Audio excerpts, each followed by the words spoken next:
it's me, MeganBob, the horny genius behind Hard Choices. Friends, this episode is something more special than I can put into words. This episode is life-changing too strong a phrase? I don't think it is. However, bad news, the audio is not nearly as crisp and clean as I would love to give you. One of the hosts suffered an audio tragedy and difficult choices were made.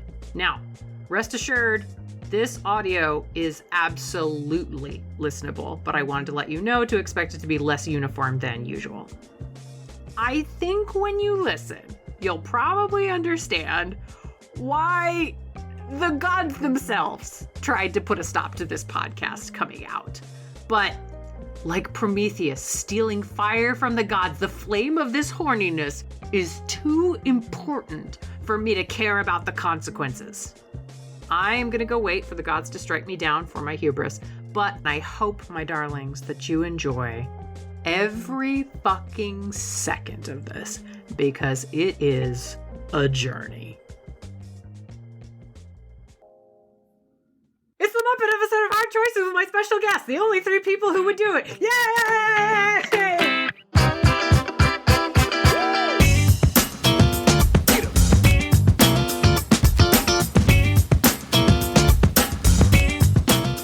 It's time to play the music.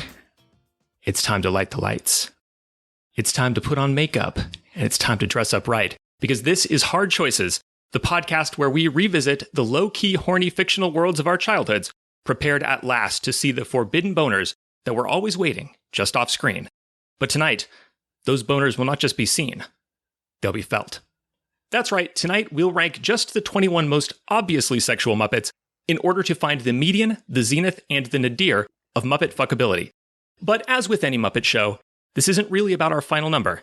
It's all about the weird acts we performed along the way. I'm your live-action Muppet love interest, Kris Newton. Joining me today for hilarious but undignified celebrity cameos are, from the Unspoiled Network, Kris. Formerly known as Bitches. From the One Shot Podcast Network, TV's 5-time published author, James D'Amato. And underneath the table, working the rods, MeganBob. Sorry, frog in my throat.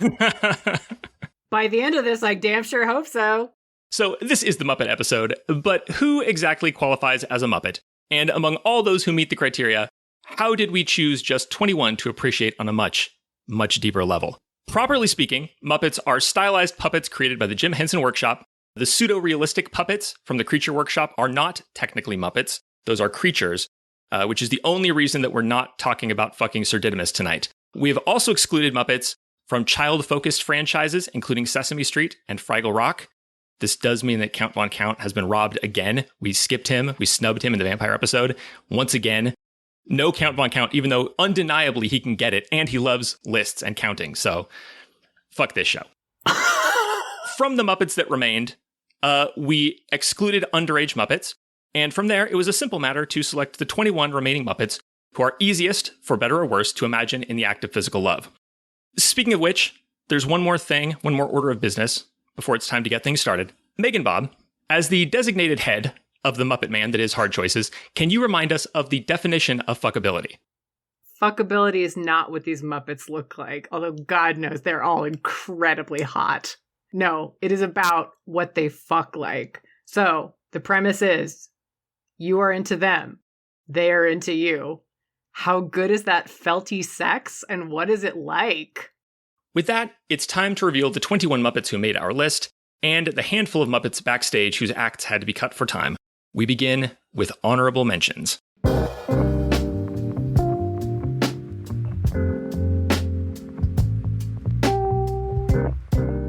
No one else cares about these but me, and you, the listener, must be sick of my voice by now, so I'm going to rush through them, but I am going to give every Muppet the attention that is due to them. So here we go.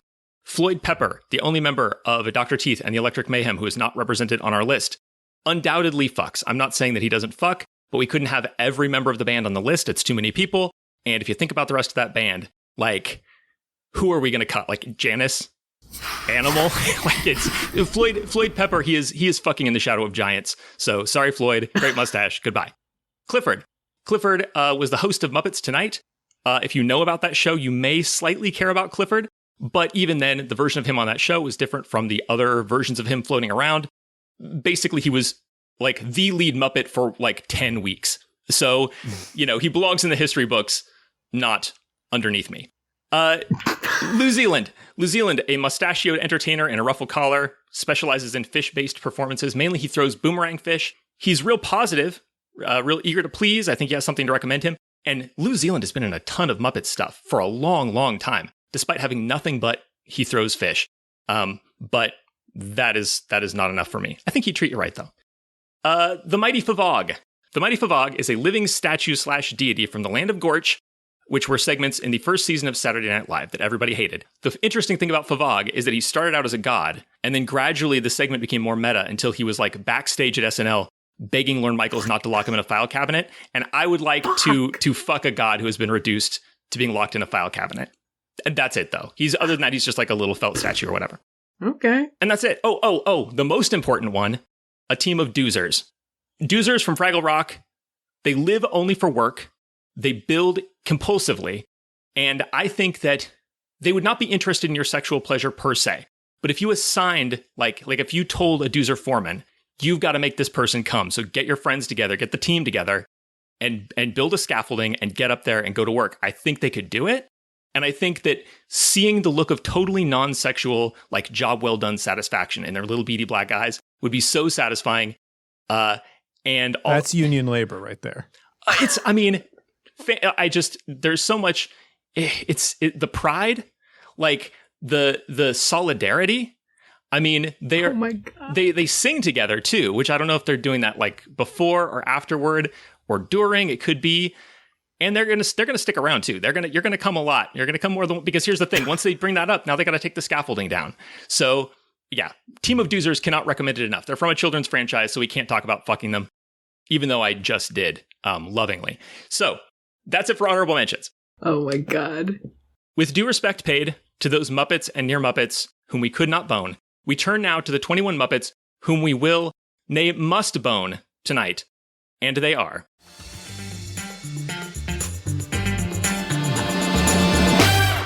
Number 1, Kermit the Frog, the neurotic every frog, whose star-making role as the host of the Muppet Show made him the public face of all Muppet kind, as well as its unofficial leader, I guess? But he's green, so apparently life is real rough for him. Go cry in a swamp about it, buddy. Number 2, Miss Piggy, the irrepressible porcine diva of the Muppet Ensemble. Though glamorous and graceful in the spotlight, her methods of seizing it can be ham-fisted. Number 3, Fozzie Bear, a lovably inept comedian who faces hostile audiences with the patience of Job, and with equally hilarious material. Oof. Nobody has heard Job do a Type 5, so we don't know. Number 4, Gonzo, a furry blue whatever whose avant-garde performance art raises such provocative questions as, don't you want to see this weirdo's dick? And how do you know that you haven't? Number 5, Scooter, a callow orange support Muppet who's worked as a gopher, as a stage manager, and in IT. Look, we can't all be human cannonballs. That's simply not how the Muppet labor market works. Number 6, Sam Eagle, who styles himself the moral watchdog of the degenerate Muppet community. However, this motherfucker can give a feathered hand job, and he never has, because he's too much of a Republican. So whose sin is greater? Number 7, Pepe, a scrappy king prawn with an eye for the ladies and a tooth for reasons unknown. Number 8, Rizzo the Rat, a wisecracking Muppet with attitude from the streets of Brooklyn. Due to a production error, Rizzo was accidentally created a full decade early in 1980, rather than in 1990, where he obviously belongs. Number 9, Ralph, a Gen 1 Muppet from a simpler time, when Brown Dog counted as a personality. Now plays piano after being forced to take an elective in the late 70s. Number 10, Dr. Bunsen Honeydew, a reckless inventor whose mild manner affect belies chilling indifference to suffering. Eyes are the windows to the soul. Beware a puppet with nothing beneath his spectacles. Number 11, Beaker, Dr. Honeydew's hapless assistant and test subject. He's been suffering horrific lab accidents for decades, but thanks to a little Muppet magic, he can still feel fear. Number 12, the Swedish Chef, Erne Sheffi für das Fieden und die Token de Bork Bork Bork. Number 13, Uncle Deadly, a fashion-minded dragon gargoyle thing who once haunted the Muppet Theater, Phantom of the Opera style, before becoming a wardrobe supervisor. And that's 2 things right there that you can do with a theater arts degree. So tell your parents to go to hell. Number 14, Sweetums, a shaggy ogre who looks like a monster, walks like a monster, and acts like the only well-adjusted guy on the improv team. Number 15, Bobo the Bear, a good-hearted, slow-witted bear who works for villains, but is so bad at his job that he only hinders them. Bobo, you're an inspiration to well-meaning incompetence everywhere. Number 16, Crazy Harry, a scraggly, wide-eyed demolitions enthusiast who appears out of nowhere to blow shit up randomly when anyone says bomb or a word like bomb. He sometimes bombs things for rational reasons as well, but you can tell his heart's not in it. Number 17, Dr. Teeth, the growling, jovial keyboardist for Dr. Teeth in the Electric Mayhem. If you can't pick him out of the group shot, look for the guy wearing every accessory. Number 18, Janice, the spacey, big-lipped lead guitarist for Dr. Teeth and the Electric Mayhem. It would be dishonest not to mention that she has a uvula. Ooh. Number 19, Zoot, iconic saxophonist for Dr. Teeth and the Electric Mayhem. He's at some stage of burnout, but his trademark shades make it difficult to tell at any given time whether he's disengaged, unconscious, doesn't know where he is right now, or just a real cool guy. Number 20, Animal, the shaggy, feral drummer for Dr. Teeth and the Electric Mayhem. In a Freudian reading, Animal represents the id, the drummer of the psyche. Number 21, Statler and Waldorf, a pair of elderly hecklers bound so intimately by their shared disdain for others that they do everything together, including you. This is where things get personal. This is where things get sexy. I think I speak for all of us when I say I am ready for the feel of stubby fabric fingers all over my body. But in order to ease our listeners into this, because we don't want to weird anyone out with this episode, let's start with like a middle of the road Muppet fuck. Just like an easy Muppet fuck. Kris, who is number 11 on your list? Well, on my list, number 11 is going to be Scooter. He brings his organizational skills to the table, and I love that about him. When you're with Scooter, it's not going to be like the most exciting fuck you ever had, but you can guarantee that all your accoutrement will be clean and sterile and laid out next to the bed along with lube and several bottles of water. There will be an assortment of prophylactics, and some of them will be appropriate for your species. James, you're number 11. Yeah, so I do want to make something clear here. I believe fuckability for different characters is completely contextual. That these characters have different optimum situations for them where they're going to be, a magnificent lover or, completely incompetent and just a bad match for you. That said, a middle of the road, I think, is definitely going to be Zoot. Zoot is someone that I can see being entirely disengaged, but also very experienced, very familiar. So, Zoot might be like a hookup where you're both drunk. You're not going to regret it. It's not going to be like a thing that you bury in shame, but it is going to be the sort of thing where you tell everybody and you're like, I slept with, someone from the Dr. Teeth's Electric Mayhem. I don't remember their name immediately. I'll point to the picture and then somebody who really cares about the band will go, oh, that guy? You slept with that guy? And you go, yeah. And they go, how was it? And you go, My number 11 is Dr. Bunsen Honeydew. This is like averaging between two, because I think Dr. Bunsen can only get off by hurting you. That is clear in his relationship with Beaker. He is a sadist, but he also loves Beaker. It's a committed relationship. I think before they come out to the lab, then every time it's like, okay, remember your safe word is anything but meep. And it's consensual. But I don't think Dr. Honeydew can change settings. I think he will care about you and enjoy himself less, the less that you want to do what Beaker does. So if that's your thing, then this is the best. This is number 1. If not, then that drags it way down. Like if you don't want to get crushed or burned, then it's near the bottom of the list. So I think it averages out to an 11. What the fuck? MeganBob, who is your number 11? Okay, well, Fozzie. I think he's a forever wow boobs, and I love him. I love him so much. Like, I have no reason to expect that the sex will be good, or even that it will improve. Like, his skill at making jokes really has it. So, but at the end of the day, I get to run my fingers through that shaggy fur, and I get to grab him by the tie and know that all I have to do, the only thing I have to do to get the biggest, goofiest, heart-melting smile in the world is just take off my bra and say, ta-da! Oh my God. What a good bear. I think that's going to do it for him, too. Yeah! Let's move on to number 12. James, who is your number 12? I'm going to go with Dr. Teeth.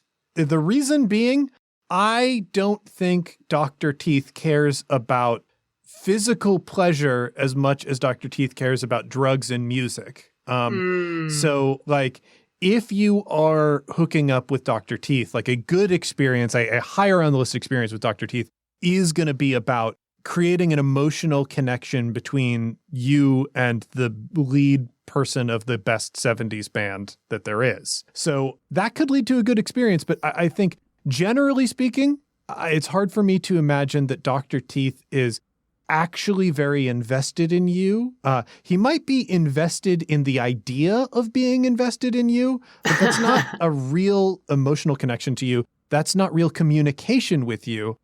So I think it's sort of a crapshoot at that point. Like, you could have a good experience, but it'll be a coincidence rather than this is an actual skilled lover employing craft. If that makes sense. It makes too much sense. There's so many levels to that. I feel like Dr. Teeth would have to do years of therapy to arrive at where you've just gotten to, I guess, probably from. I don't think he has to. That's the thing. Like, therapy is about, creating goals for yourself and doing the work to pursue those goals. I think Dr. Teeth is happy where he is. Sex is just not a super high priority for him, but because he's a rock musician, it happens, Huh. That's my number 12 is Fozzie. Fozzie, I think, Bob, you're right on the money. And I think the one dynamic that's going to be important here, like long term, because clearly this is, what are you doing fucking Fozzie for one night? Like, once you've done that, that's like the initial depreciation. You're in it now. I think that just as his bad jokes have become a positive, I think that the bad fuck is eventually going to become so lovable that it's just like, you crave it. Like you may get a new lover for whatever reason things don't work out with Fozzie, and you miss I don't want to be caressed. I want to be fumbled with, like I want to see the look on their face, like, hey, what about this? And just, yeah, I want to hear a waka waka, and I want to do that amiable, like, oh, you, like, I've never come. I just think there's something charming about that relationship. So that's Fozzie. What about you, MeganBob, for number 12? Rizzo. Rizzo has straight up hustle. He will hustle to get you naked. He will hustle to keep you naked. And I think he's going to hustle to make sure that he is on your speed dial. And I think also the thing that makes Rizzo really great is that he's not an asshole about it. Like, I think he's a grade A fuck, and if you tell him you're a grade A fuck, he's going to do kind of like a, aw, shucks. And that's fucking tremendous. Interesting. Oh, this may come up in Let's Unpack That. Okay. Kris, you're number 12. Mine's gonna be Zoot. He's a man of few words, and he plays a saxophone. I bet he has excellent finger, tongue, and breath control. But he doesn't really speak, and he doesn't feel like he connects with the people around him very much. So I feel like it would kind of be like a secret hookup in the back of the tour bus that we never discuss or acknowledge. All right, on to number 13. Number 13 for me is Rizzo the Rat. I think this is one of the surprising number of regular dudes on the list. And the thing about Rizzo, the reason that he's a little lower on the list is just because I do think he's going to hustle to get you, as you say, MeganBob. But I think once he gets you, he's very relaxed, very casual. I think that's once he's got you, he's just a guy in the relationship. He's going to treat you like Gonzo, where it's just like kind of buddy-buddy, like occasionally maybe there's a little ribbing, but basically you're just hanging out. And I don't think he can put on airs to the minimal extent necessary to do something fancy for you. So that part of it is missing. Also a tiny rat, which I don't know, like I can take or leave. It's different. It's not good or bad. It's just different. Number 13, MeganBob. Pepe. Betty's lied about his sexual prowess. But honestly, like, the fuck I care. I get to feel all those little prawn hands all over me. I'll take it. That's going to be pretty good. I'm going to hop in here because my 13 is also Pepe. Yeah, the Nice. forearms intrigue me, but there's something that just feels like a fuckboy in the bad way about him, and I think we're better off as bros. Folks, this is wild, because I also have Pepe the prawn at 13. What the fuck? Yeah, and for the same reasons, I think Pepe is going to be a bit of a fuckboy. I think Pepe fucks a lot, but I don't think Pepe's any good at it or at all invested in the idea of creating like a connection with someone meaningful enough that would create like a good sexual experience. It's, you know, Pepe is about numbers, and I think really Pepe is about stories. So I think the optimal Pepe experience really is if you are somebody who is into risky sex, like especially like a public sex situation. I'll bet Pepe has like fucked at concerts, fucked in like closets, you know, like done some wild stuff. And if that's your thing, you can walk away with like, I had a great experience with this prawn. It's not because either of you were like really intensely invested in the experience outside of like, oh yeah, I hooked up with a prawn at like a metal show while it was happening. That's kind of where I see. So like for the general consumption of the public, it's a 13, baby. Oh, 13. 3. It's a very rare occasion like this that everybody is wrong but me. We'll unpack it later. Number 14, MeganBob. Who's your number 14? Ooh, I don't know how this is gonna go down. I don't know what everybody's gonna think about this. Janice? I know. I love her. I would do anything for her. She's so hot, but her vibe is super chill. So I feel like I'm afraid that it's going to be tantric, and I will be the absolute first to admit that my patience is quite limited. If there are a bunch of orgasms on the line, I'll be like, no, but we could be there now. What are we doing? But if I'm high, I will go 1000% on that ride, no matter how many fucking hours we're there. But like, otherwise, I don't have the time for this. It's hard for me to imagine a scenario where you are with Janice but not high. I don't think that can happen. You just touch her and you're like, oh fuck. Number 14, Kris, who's your number 14? Mine's going to be Dr. Teeth. Yeah, he's a band leader, and so he can probably get down, but there's something about that orange neck beard that makes my animal brain just like start shaking and want to run for shelter. Oh no. And he's got pickup artist energy, and I'm not down. If I could just like shave him and take away the accoutrement, we could talk. But what he's got going on right now just feels icky. Kris, can I ask you, can we at least acknowledge that the reason that he has pickup artist energy is because pickup artists have chosen to dress like him, not because he is in any way related to that community of weirdos? I will give you that. Okay. I love fucking pickup artists are all like, that guy though. Yeah, I want to be Dr. Teeth from the Electric Mayhem. And now the next one talks to me, I'm going to just call him Dr. Teeth, and it's going to be great. But also, I'm not going to fuck this Dr. Teeth. James, who's your number 14? My number 14 is Scooter. And here's the thing. We are approaching a part of the list where these experiences are extremely variable. I think generally speaking, Scooter is invested in things outside of sex. I can see Scooter getting in a romantic relationship that they're very serious about. And, you know, if sex is really important to their partner, like Scooter will obviously invest themselves 100% and care a lot about that. I could also see Scooter going on kind of a self-discovery journey and really wanting to be more dominant in the bedroom, as Scooter really plays a submissive role in the rest of his life. And I kind of think like having that control in at least one area might do them well. But for the most part, unless there is like some outside stimuli that is like, making Scooter invest in this. Scooter cares about other things, and is like kind of a normal, if very competent person, which means that I don't think that they care much about eroticism, and therefore they're not going to be that great at it. James, are Scooter's pronouns they, them? I think it might be a he/they situation because Scooter is like definitely he'd in the canon. Yeah, I definitely think Scooter is non-binary, especially like we haven't seen Skeeter since the Muppet Babies, but I think there is a real queering in that relationship where they discover that like, yeah, what could gender possibly mean to us, and they both kind of end up walking away from the whole concept altogether.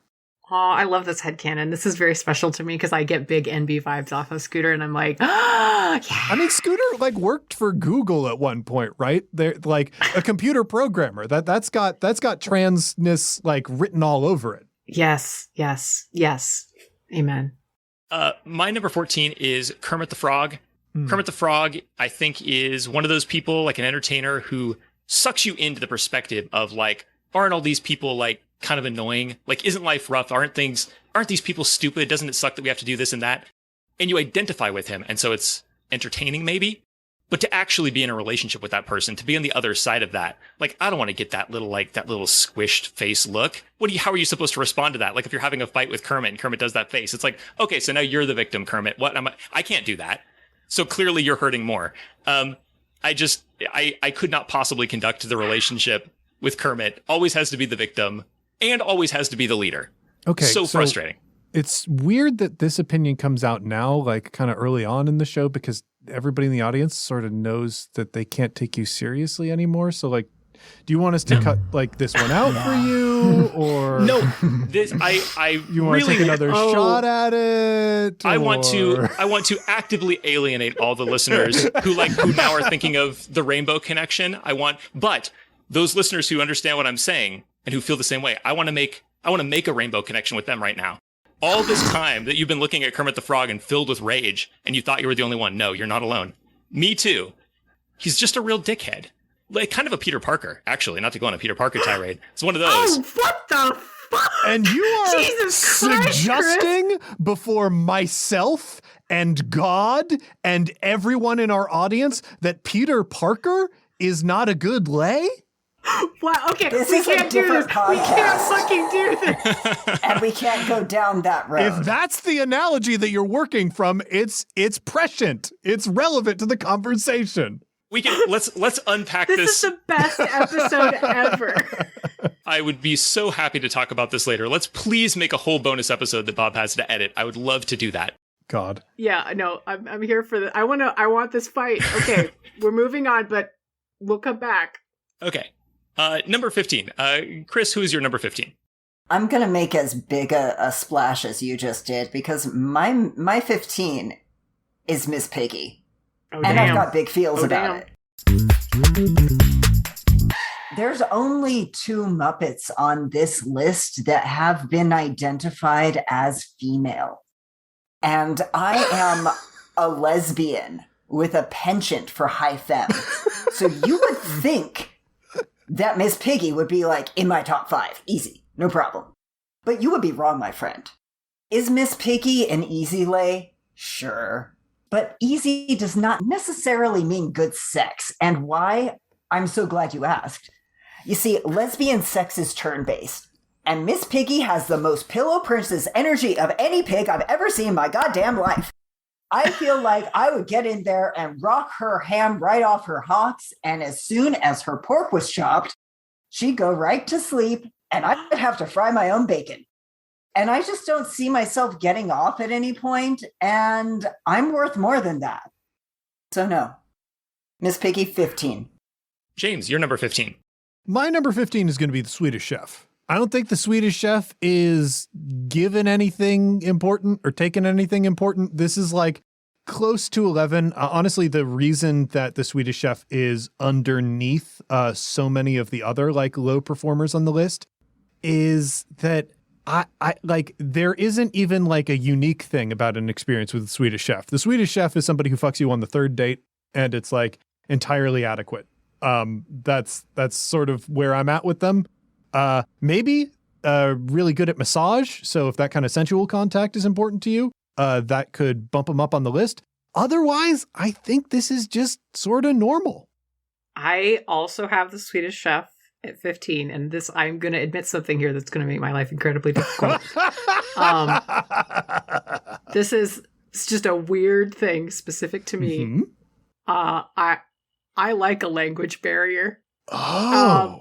I feel so goddamn stupid saying this, but the idea of someone like this unreadable face thrusting above me with fake Swedish, I'm like, okay, yeah, I have to own that. That is a 15 for me, I guess. And like, bork, baby. Bork.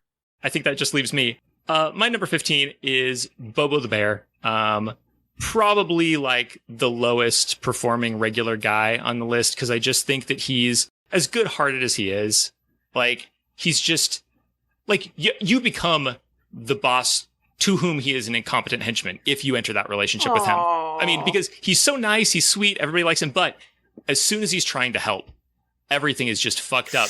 And that, I mean, that applies to your sex life. Like, if things, let's say that you've been with Bobo a while and things are getting a little stale in the bedroom, do not tell Bobo.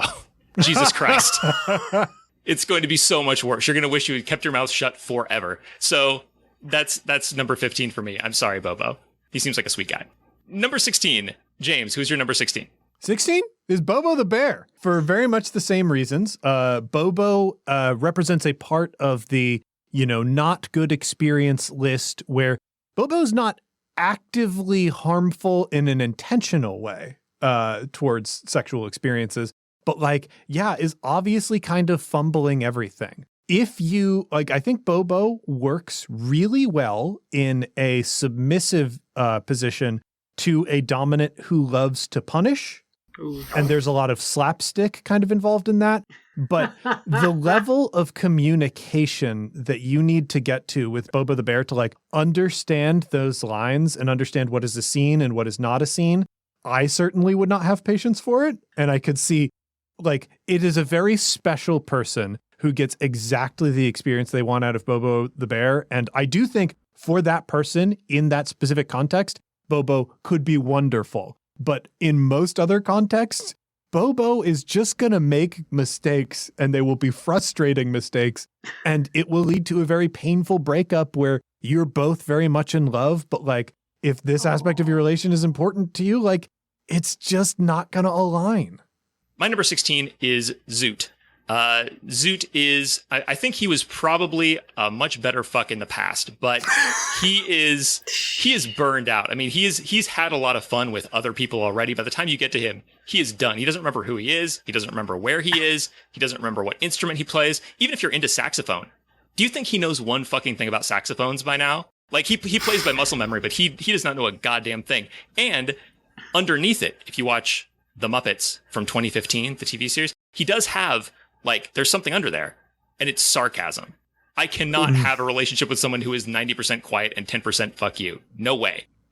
It's worse if it's one night with Zoo, because you get nothing. And if you're lucky and he says one thing, it's going to be a little dig. And then you have to watch the Electric Mayhem for the rest of your life, knowing that one guy thinks I suck. Rough. Number 16, MeganBob. Statler and Waldorf. Wow. Okay. 1. This is an Eiffel Tower situation. Mm-hmm. 2, the sex will be fine. 3, they're going to be openly giving me shit, probably, for how weirdly into this I am. And okay, let's not fucking lie. The situation is already enormously weird. That's just on the table. I'm ready to embrace some fucking shame kink being added to the mix as these two are call me a thirsty little felt slut. Mm-hmm. Oh, fine, great, bring it on. Kris, number 16. Rizzo. It would probably be fine. But Rizzo is the kind of guy that catches feels for me, and he's so sarcastic all the time that I just would want to drop kick him across the plaza in about a day and a half. So yeah, can't. Yeah. Mm-mm. Oh man. Clocked. He just, so many feels with that kind. So many. Those little Brooklynite rats. Yeah, God damn just it. like he's a type, and I know what they do when I'm involved. They just have a little too many feels, and I don't want them around the next day. I want them to go. I think we're on to number 17 now. My number 17 is Beaker. Beaker, another one. He's a perfect match with Honeydew because it's the same situation. If you want to keep someone in a state of constant terror, if that's how you get off, then Beaker, like, his face can't do anything else. He's locked into, like, I am turned on in a terrified way, I think. He's also not going anywhere. Like, as scared as he is, you never see him wander at all from Honeydew. It's a perfectly copacetic relationship. That said, what are you supposed to do with Beaker if you're not going to, like, beat him up, if you're not going to scare him, if you're not going to give him the abuse that he craves? I just think that's him. He might get depressed. I think he did some viral videos at one point. I think that maybe is what happened. I think maybe Honeydew was busy and Beaker just, like, got on the internet a lot, like, kind of, like, fell into YouTube and, like, didn't come out for a while because he doesn't know anything but fear. He needs that rush. So I don't want to do that to Beaker. Beaker's a real sweet little fuzzy cylinder, and he deserves Dr. Honeydew. I'm not trying to cut in. MeganBob, you're number 17. Kermit. Because I don't want sweet, soft, gentle, shy Kermit. I'm going to make sure. I'm going to repeatedly, intentionally fuck things up until he snaps and then starts screaming at me. And then I pounce like a fucking horny leopard. And probably, I can only assume, being fucked like a tiny Hulk. And the best part, he's not going to be able to look me in the eyes afterwards. And I get to be a horny little shit about it and just watch him blush and be like, remember that thing you did? Because I do. So good. Wow. And so that's lower on the list. Because all of the things that you said were positive. I haven't gotten to my nose yet, James.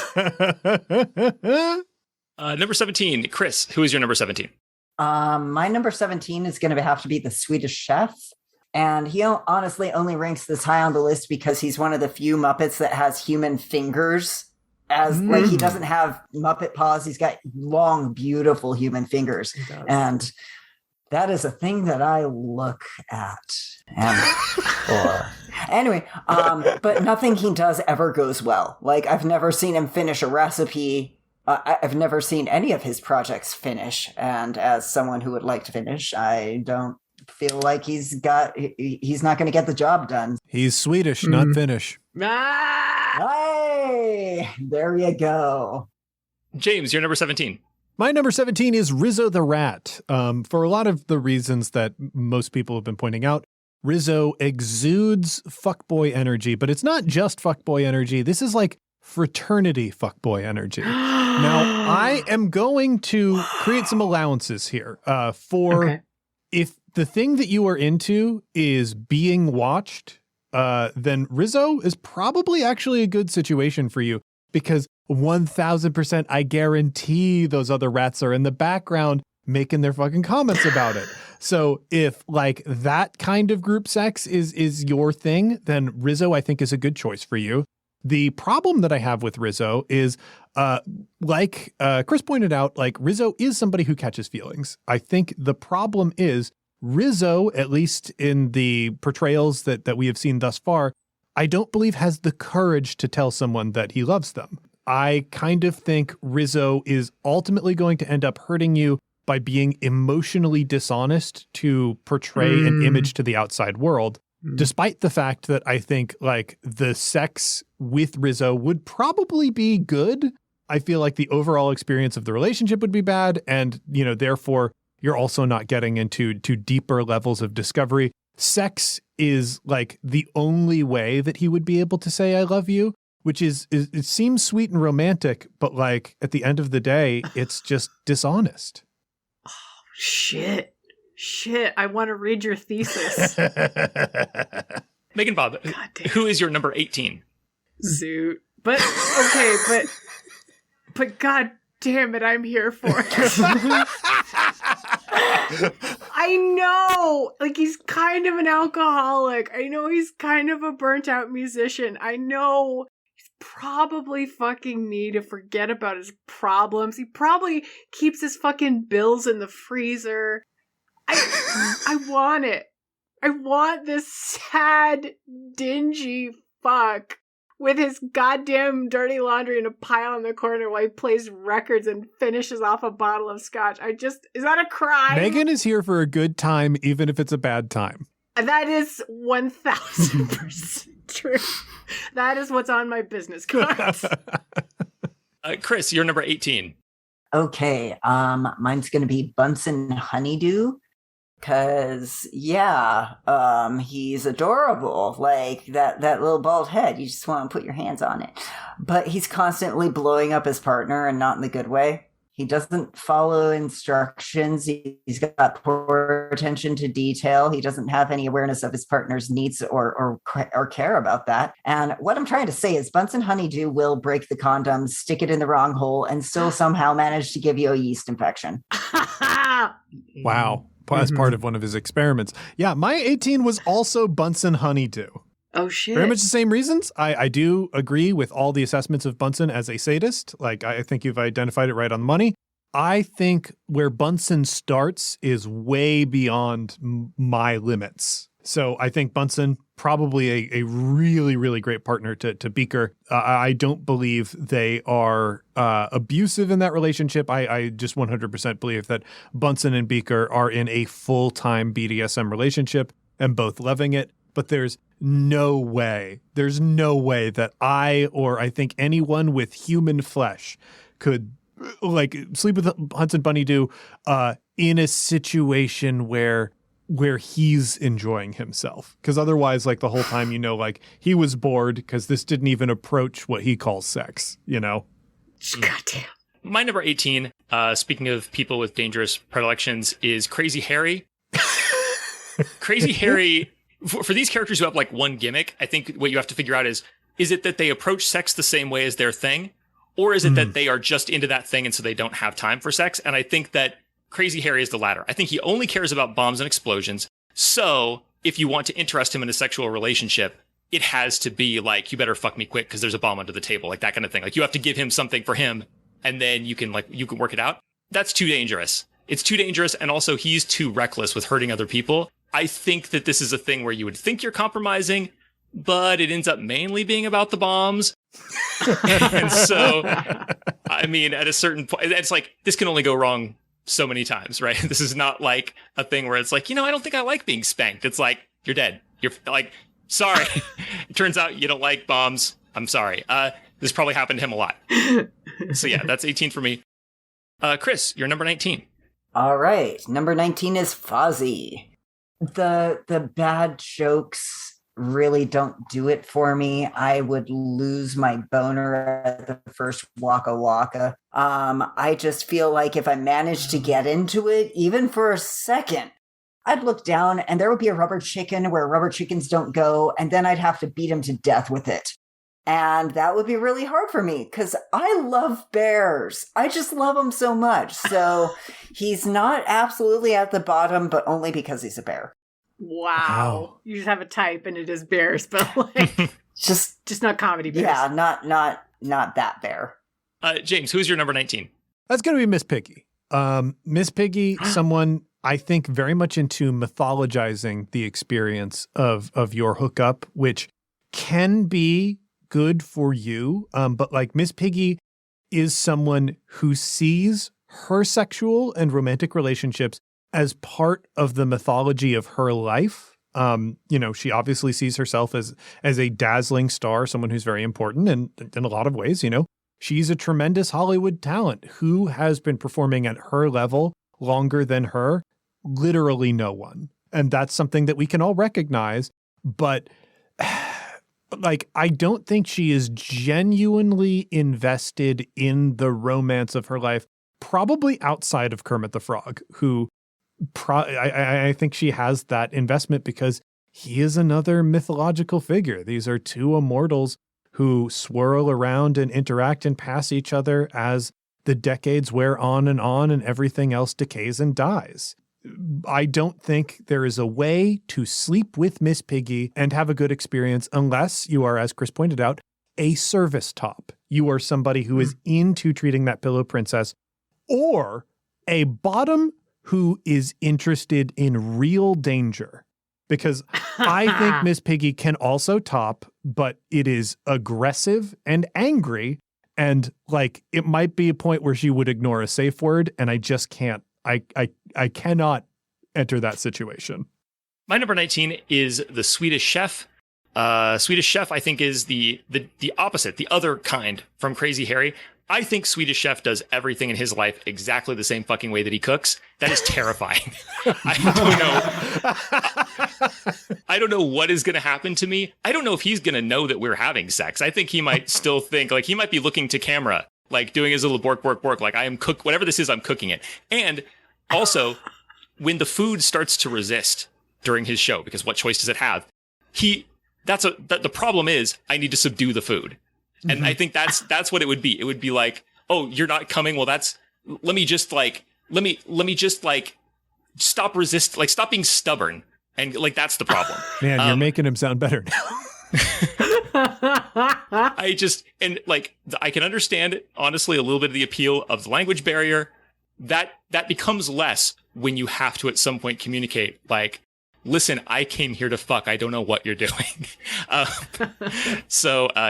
low 19 for me. Bob, you're number 19. All right, finally, this is a no. Finally, we have reached the point at which I'm like, all right, I guess I don't want to fuck these Muppets. It's Beaker. Because, like, some people are secretly a dom living life as a sub. We've identified Beaker as a sub, living life as a sub. And of course I want him to meep for me. Who amongst us does not want to hear that gentle meep for themselves? I don't have the cruelty necessary to elicit such a meep. I do not have it in me. And so I would walk away going, I fucked Beaker and I didn't even get a fucking meep. Like, what did I come here for? So. Okay, I believe we're on to number 20. James, you're number 20. It's Sam the Eagle. No question. Man's a Republican. It's not that he is asexual, but he is just not anywhere near invested in sex. You know, the old, like, close your eyes and think of England thing for sexual, like, it's that, but with America. I think he has perfectly adequate workmanlike Republican sex, which is something that I am so far from being into. Like, the allowance that I could make is if Sam the Eagle is gay, there could be very passionate and charged closeted sex.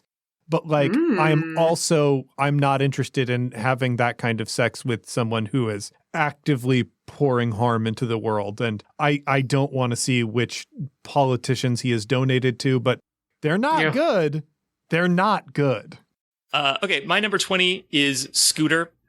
Seems like a nice guy in a way, but the thing about Scooter is, if this were just like stage manager Scooter, then I could maybe get into it. But every time that Scooter has been like reimagined, he becomes more of like kind of just like an annoying dweeb. They're continually piling things on him. Like, he's kind of arrogant. He's kind of like, I don't know, like neurotic. And then like in the Muppets in 2015, he got this thing where like he doesn't like his mom's boyfriend. Every time they say something about Scooter, it's worse and worse.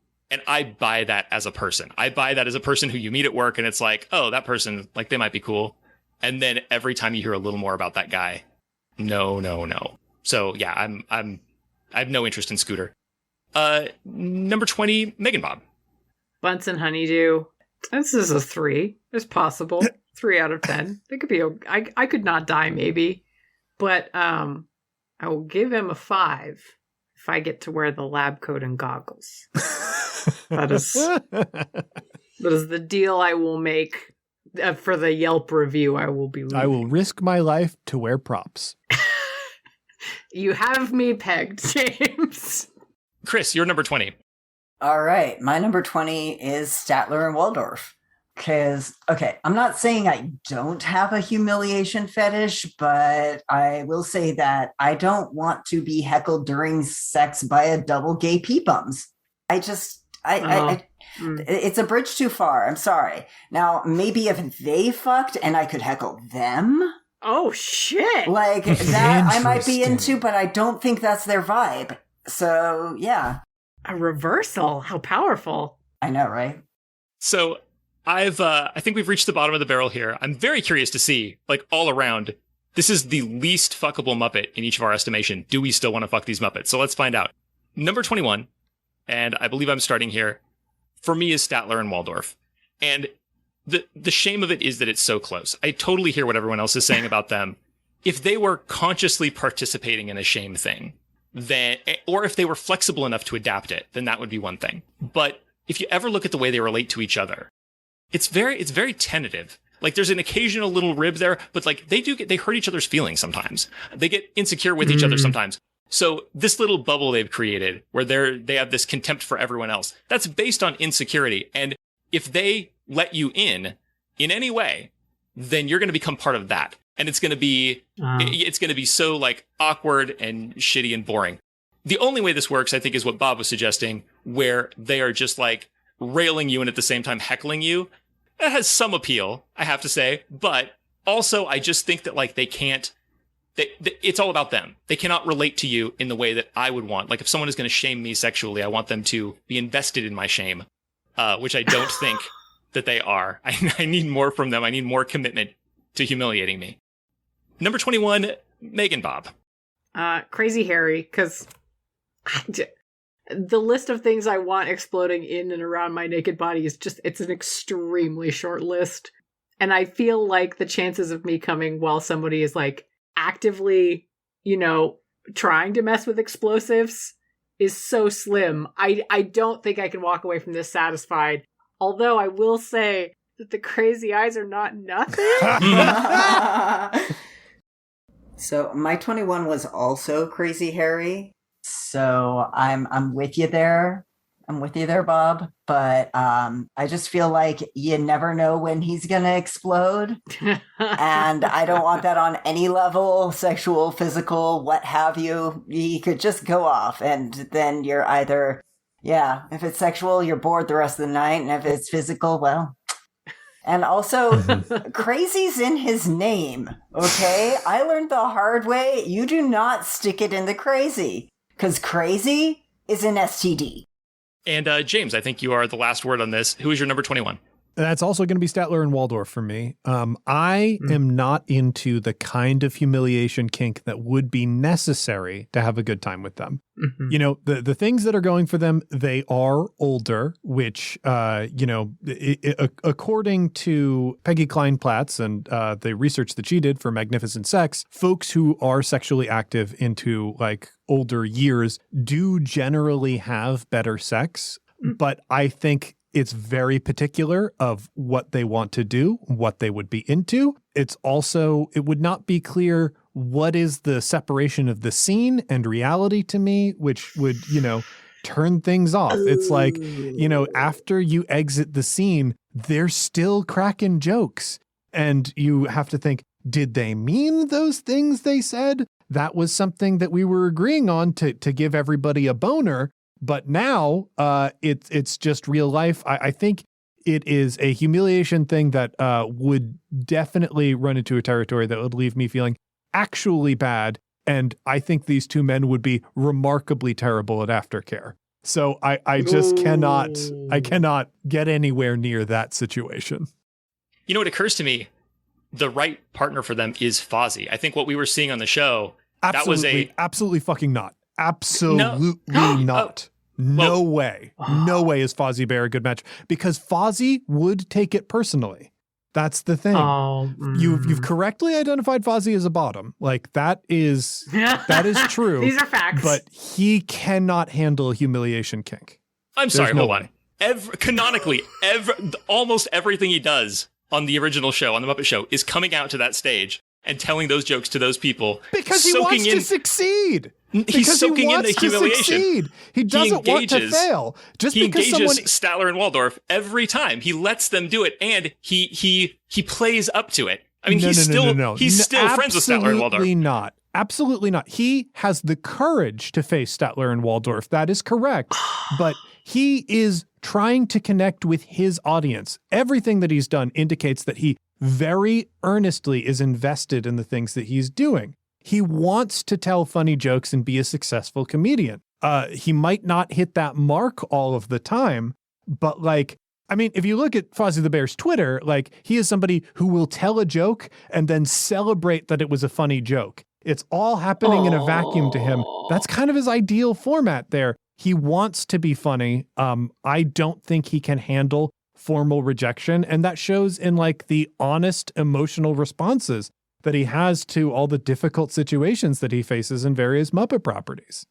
Can I just say that this feels exactly like going to like a fucking disciplinary conference whenever you're like, oh, okay, we're all in the same discipline and we have conflicting ideas about this very important thing. I have prepared my paper and all of my research documents. You have prepared all of yours. Let us debate what is the correct way to approach this within our discipline of Muppet fucking. Yeah, I'm ready to move on, but I will leave as an exercise to the listener. Consider, based on the canon, whether you think that Fozzie Bear can handle rejection and lives his life in such a way as to face it willingly. I think we can all handle rejection. We don't seek it out.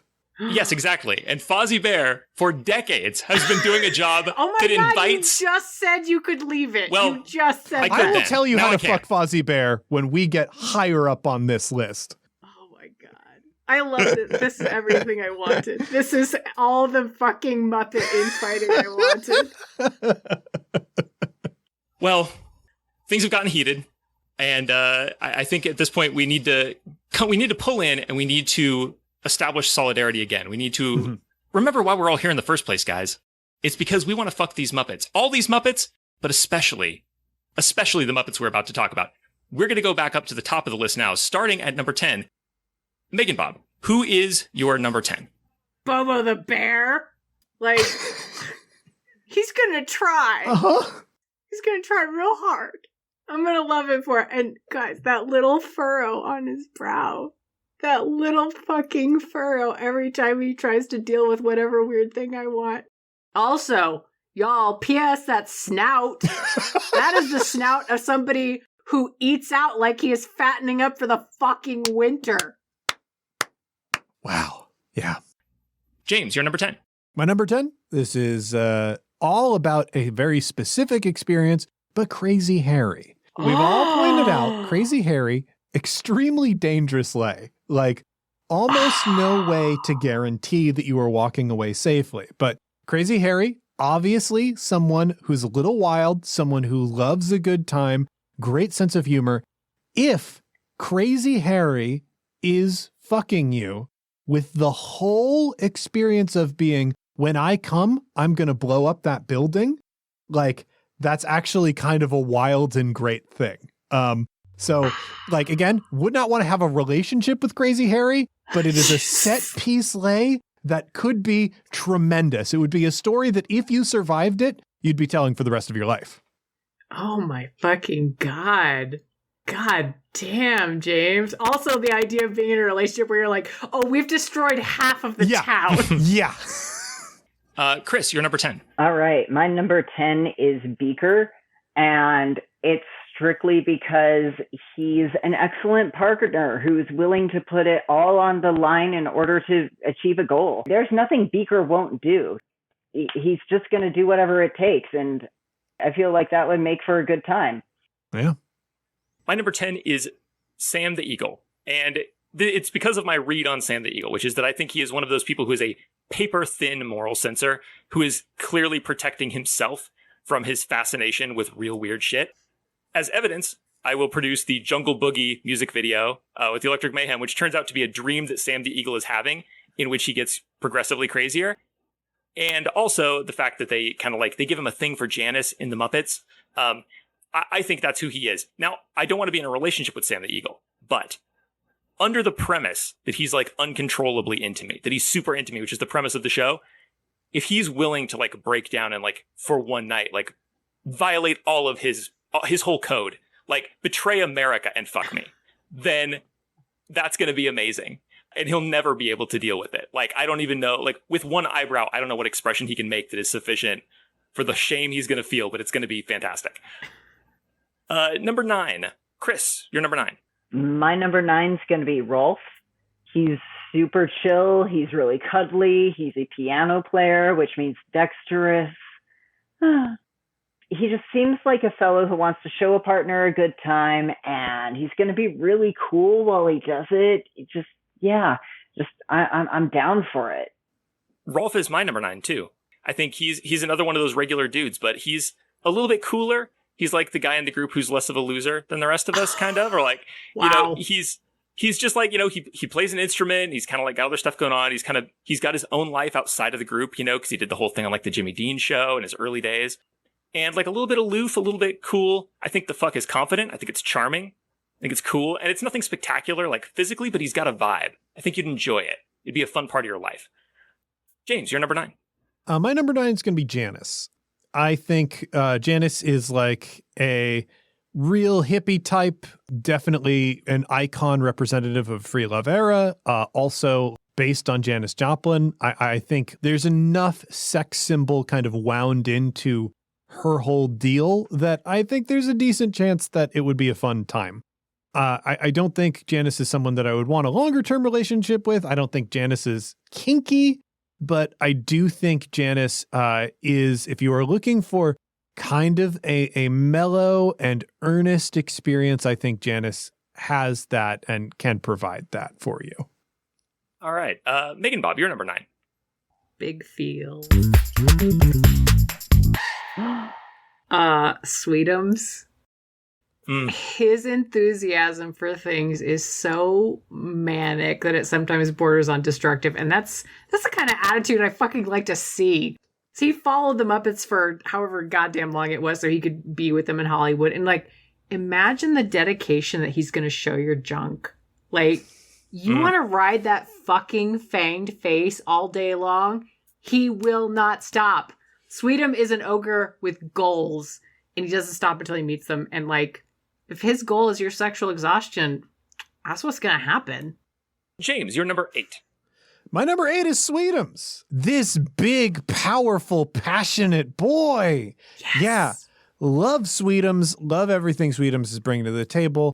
I think physically, like, I am not somebody who is overly invested in unique physical features mattering that much. Like, it matters like how much a partner is willing to invest in that sort of thing. And Sweetums is somebody who has proven himself to invest time and time again. Yeah, I just think there is a very good time to be had with Sweetums. That's somebody who is in it for the long haul and has a lot to offer.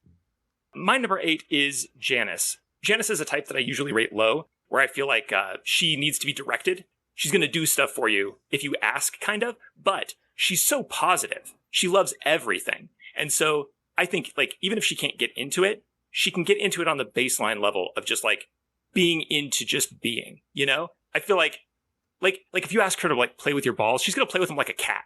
She's just going to have fun in there.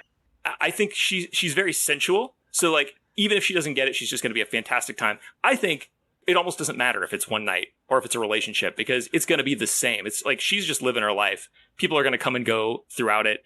And I have to admit, in public here on the podcast, because that's what we're here for, I wouldn't initiate. But if a person operating a Janice puppet wanted to have Janice go down on me, I would have to know what it feels like. Like, I can't walk away from that. Those lips, I'm willing to transcend the fourth wall. I cannot think about these beings in a universe where they are still puppets. Oh, we're going to get into that too. Wild. My number 8 is also Janice for some of the same reasons, but mostly, like, I think that she just doesn't get a lot of chances to shine. Like, there's not a lot of focus on Janice ever. She's a lead guitarist, but like anytime she says something, it's always to echo someone else or to support them. She doesn't get to take a lot of initiative in what we've seen, but she's still a lead guitarist. And again, the dexterity thing, I'm always going to mention that because fingers are so damn important, people. But I just feel like she'd be down to light some incense and smoke a bowl on a pile of cushions and really show me how she's special. Bob, you're number 8. Gonzo. Look, I know Gonzo has not come up yet. I know he's going to be very high on other people's list. I just have weird tastes and some other people might be a little higher. But if you've ever had a partner who agreed to do something you wanted and then did a half-ass job of it, that will never happen with Gonzo. Gonzo will hear that you want to be a naughty student and you're turning in your term paper to your professor late. It's like, great. Can we add fireworks, roller skates, maybe juggling? And like, I get it. That's not maybe what you want from every single fucking sexual experience. But having somebody who's going to erotically yes and you, that's so fucking amazing. And like, okay, great. If that's what we're going to do, you put on those roller skates and just show me which stack of peer-reviewed journals you want me to bend over. I'm here for it. My number 7 is Sweetums. The thing that impresses me most about Sweetums is the way that he participates in the acts in the Muppet Show. Like, he does singing, he does dancing. He's just like such a performer on top of being a monster that I think that is like kind of an ideal like lumbering monster fuck, to have somebody who is really game for like, I don't know if you ever saw him on Family Feud. I did. Sweetums on Family Feud is so supportive. Like, just, I would love to have, if this show were about who would you like to help you move, Sweetums would be at the top of the list. So happy to be there. And I do think that conveys to fucking as well. I think, like, can you help me move my couch and also can you fuck me on it? Sweetums would be like, yes and yes. It'd be tremendous. MeganBob, you're number 7. Dr. Teeth. Yes, I want this. Do you think this Muppet hasn't fucked a zillion people? And I think this Muppet has mastered every erogenous zone known to science with those keyboardist hands. I am ready to be fucked in the back of the bus while some random, like, jam jazz is playing. I want to be his groupie. Like, let me on this bus, please. I know we're getting the part of the list where I'm like, I'm so goddamn desperate for these fucking Muppets. Too thirsty for this felt. I know.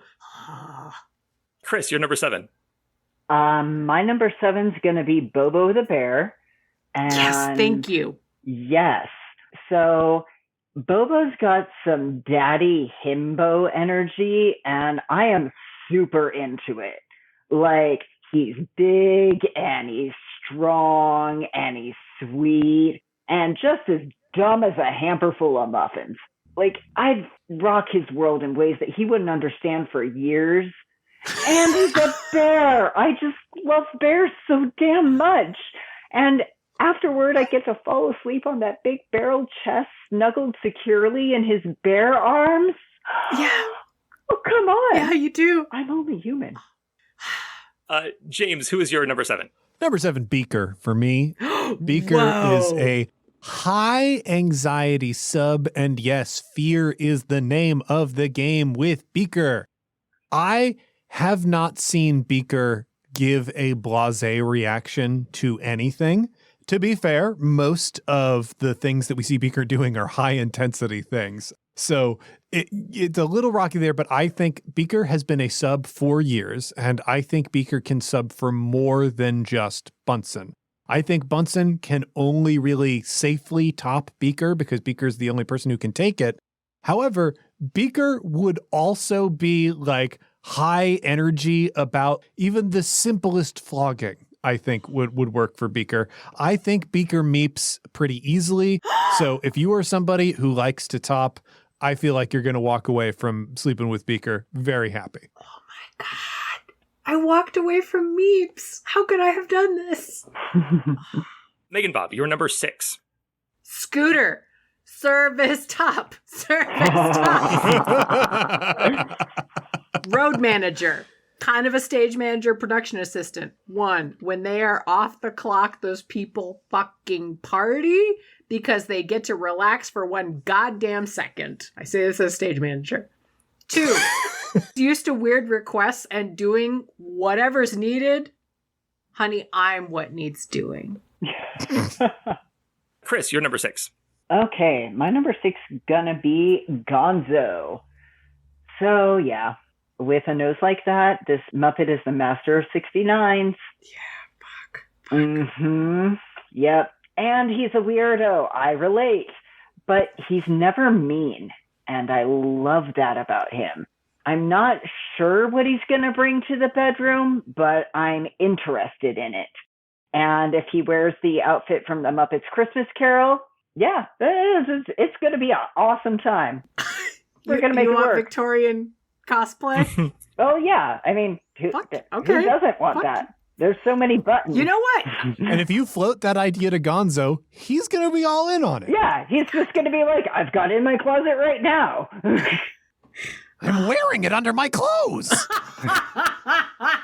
My number 6 is Gonzo as well. And for me, Gonzo is marked way down. I think he needs to be higher on the list. This is going to be big feels for me. It breaks my heart that he's not in the top 5 because he totally belongs there. What it is, though, is that there's in his personal life, there's some sadness and some vulnerability to Gonzo, which normally is great. But I don't think that combines well with the fact that the big weird fun you see Gonzo having is so performative. It's so artistic. He is a performance artist more than he is just a weird dude.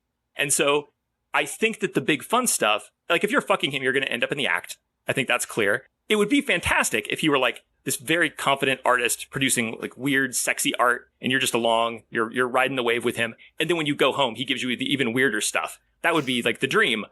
But I don't think that's it. I think he's more fragile. He's more tentative behind the scenes. And the only way he's going to be able to give you that, which he's happy to give you, as everyone is saying, is by making it a whole performance. And yes, and that's great. I think there is too much and with Gonzo. I think it's going to become a thing. It's look, we're all podcasters here. When you're having a conversation and it becomes a podcast and it's okay, all right. I think everything is going to become a podcast with Gonzo. And I don't have time. Interesting. I think that leaves just James for number 6. Yeah. Yeah. For me, it's going to be Uncle Deadly. This is the only Muppet I ever feared. When I was a child, I was just extremely frightened of Uncle Deadly in the Phantom of the Opera episode with him. He's just a cool looking dude who exudes this very menacing air. I kind of feel like he'd be a freak in the bedroom, you know? My number 5 is Uncle Deadly. Do it. Yeah. Because he's both a Phantom of the Opera wannabe and then also this absolutely over the top actor, whenever he's, out of character. And he's a dedicated handler for Miss Piggy. And that tells me that I can have my Phantom of the Opera fuck with this weird blue dragon with scary eyes. And he's going to take direction. And he's going to accept me at my, absolute most unmanageable and neediest? I am there for it. Those ain't whiskers. Those are reins, honey. Oh. All right. So that is number 5 for you, Bob. Kris, your number 5. My number 5 is Sam Eagle, and I've got big feels about it. Yes. Okay.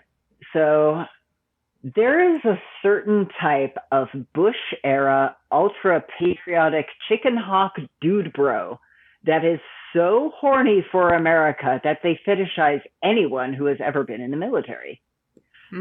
Sam Eagle is that chicken hawk dude bro. And I am a veteran of a foreign war. Sam would freaking worship me. I'd haul out my old uniforms and he'd lose his damn mind. Yeah, you do have a unique superpower. Interesting. Yes. Shit. He'd feel like servicing me was servicing America. Wow. He would bring his A game. He'd rock my world. And when he came, he'd cry out, "Happy birthday, Mr. President!" Yeah. This is a very compelling point to me because, America, historically not wonderful at treating its veterans. However, Sam Eagle is the real deal and absolutely believes. So I think everything that you're saying tracks. Yep. And even though I am to a point in my gender identity where any sex I have is super gay, I think Sam would be able to work with it. He may not actually be a Republican. He might be a libertarian, which is worse in some ways. Also problematic in many spheres, but less homophobic, shall we say. But yeah, I would do that. I'd do it real hard, but I'd probably only do it once. Wow. James, who is your number 5? My number 5 is going to be Rolf. Normally, musicians really don't do it for me. I actually find despite having a reputation for being soulful, most musicians, I feel like, have real difficulty with emotional honesty and openness. I think Rolf is like one of those people who's just the real deal, like can very confidently be vulnerable and express his feelings and also express that through art. I just think he'd be a wonderful and romantic partner. And a big part of that would be like kind of beautiful physical connection. My number 5 is Dr. Teeth. The thing about Dr. Teeth is that when you look at the band, I feel like he's the only one who feels like he has a real life. And I've known groups of people like that where like there's one who like has a job, has a place to live, you know, it has things to do, but they still know how to like ride the same vibe as everybody else. That is the counterculture thing that I'm into. Like where it's, he knows all this stuff. Like he's got this like verbal creativity. He's got style. He's a musician, but also like you could spend a day with him and not feel either totally adrift or like so frustrated by the lack of traction you'd have to leave. Like what would you do with a day with Janice? Like you'd forget what year it is. With Dr. Teeth, like he knows how to handle his shit, you know, like he remembers where the van is. So to me, he is like the peak regular guy fuck because he's still weird the way you want a Muppet to be weird. But he's a regular guy on top of that. Also, those real long arms. That's like, you know, read a lot of Fantastic Four during your formative years. I can get into this. Like, hug me all the way around and then hug me again. Kris, number 4. Number 4 for me is going to be Kermit. Yeah. I think I've rated him highest so far, at least. He's just a star.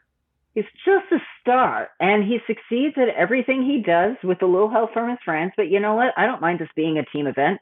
I think that he's just going to be so goddamn grateful that I'm not Miss Piggy, that he's like, we're going to have a good time because he's going to get his needs met on any level. So he's going to be really grateful. Yeah. James, you're number 4. My number 4. Controversial pick, but Fozzie the Bear. Good for you. Fozzie is a bottom, and I believe he has a tremendous praise kink, and he is willing to do any depraved act in order to earn that praise. As a top that treats him as a like precious and beautiful object, I think Fozzie would come alive in the experience in ways that he never imagined possible. He would live, even if for a brief moment, as his idealized self. And I think that might even transform him in the process. Fozzie Bear, I think, is just someone who bottoms and identifies with it. And if given the proper conditions, would be the most like ideal version of a particular type of bottom. So, yeah. Send me your fanfic. One of the reasons that Fozzie and Kermit often pictured together. My number 4 is Pepe. Oh. I think like a lot of people have identified, you know, fuckboy from Pepe. I think that's not my read on him, because if you look at the way that he interacts with interviewers, particularly, like he is always like just out for this same thing in a kind of selfish way. But I think he's that person who has the ability to just switch on, being like fully into someone. And it's legit. It's not like I want something from you. I think that he thinks of himself as a prawn with passions, and he is able to make good on that to some degree. Like, I think he can give you like a real like loving fuck one time and then be done. And he's capable of that. The way that he talks about people and the way that he talks about his life, it's so, he's never prevaricating. Like, even when you know he's full of shit, I think he's being honest. For him, it's the truth. And that is appealing to me. Like, someone who is totally shameless and they can be ridiculous to you, but at the same time, they're still charming. I don't know. There's a certain swagger there that I appreciate. And I think that if Pepe fucked me, and that's the direction it would go, then I would be able to rest soundly the rest of my life knowing that the things Pepe said to me were true. He might not remember them now, but they were true then, and it was real. MeganBob, who is your number 4? Sam Eagle. Whoa. Because I think Daddy's really disappointed in you. But I also think that Daddy loves you, and Daddy's gonna take such good care of you and make sure you get everything you want. I wish you the best, Bob. I've got my fingers crossed. I hope that Sam Eagle delivers on this for you. I can see Sam the Eagle maybe behaving in a way that would inspire someone to develop that fetish and kink. Yeah, I'm going to wish you the same. Best of luck to you. Really hope that works out for you. I was going to say Sam Eagle's daughter's boyfriend. That's who you want to hook up with. Oh, okay. Okay. James, you're number 3. That would be Kermit the Frog. Mm-hmm, mm-hmm. Kermit the Frog is a being that is nothing less than earnest and idealistic. It is very easy to read Kermit as a square, but he's also the leader of a collective and, community of artists in the 70s. That is not a fucking square. You can project a lot of negative things onto Kermit because we all have bad relationships with people who have been in positions of authority, people who have been in positions where they're supposed to lead. But I think if you project anything negative onto Kermit the Frog, you're misunderstanding the character on a level that is so fundamental. I don't know how to see eye to eye with you. Kermit would and here's the thing, there's a very real chance that Kermit the Frog is asexual. I can't, in a universe where Kermit the Frog does make the decision to have sex with you, that is going to be a beautiful and real and raw emotional thing. Kermit doesn't do anything with less than 100% of his heart, and a big part of what he does with his art is love his friends and the people who are close to him. Even when their acts aren't quite working for the very real show and business that needs to run, those acts always end up going on stage. Gonzo is always doing that dancing cheese act. It's going to happen because Kermit cares. Oh. Yeah, he's just extremely authentic, and that can't be anything but lovely. My number 3 is Animal. Yeah. Animal appearing near the top. Yes. Animal, I think at first glance you may think, okay, a blunt instrument. What can Animal do for you that a used shag upholstered Sibian cannot do for you? But while that is one thing he can do, there's other things. He can be earnest, and he can be earnest in his extreme horniness, and he has a very simple, soft side too. We see him being shy. I think Animal can fall in love with you. And also the Sibian thing at the same time. There's no conflict. He's not complicated in that way. And so he can switch back and forth. He can maybe do both at once. You can do anything with Animal because he's fully emotionally available. He's available for simple and full expression of the whole range of human or whatever emotion. And I think that's beautiful. It's everything that you want. And someone who has everything within reach at all times, the volatility of that sex is going to be amazing. At any given time, who's on top, who's on bottom, can we even fucking tell?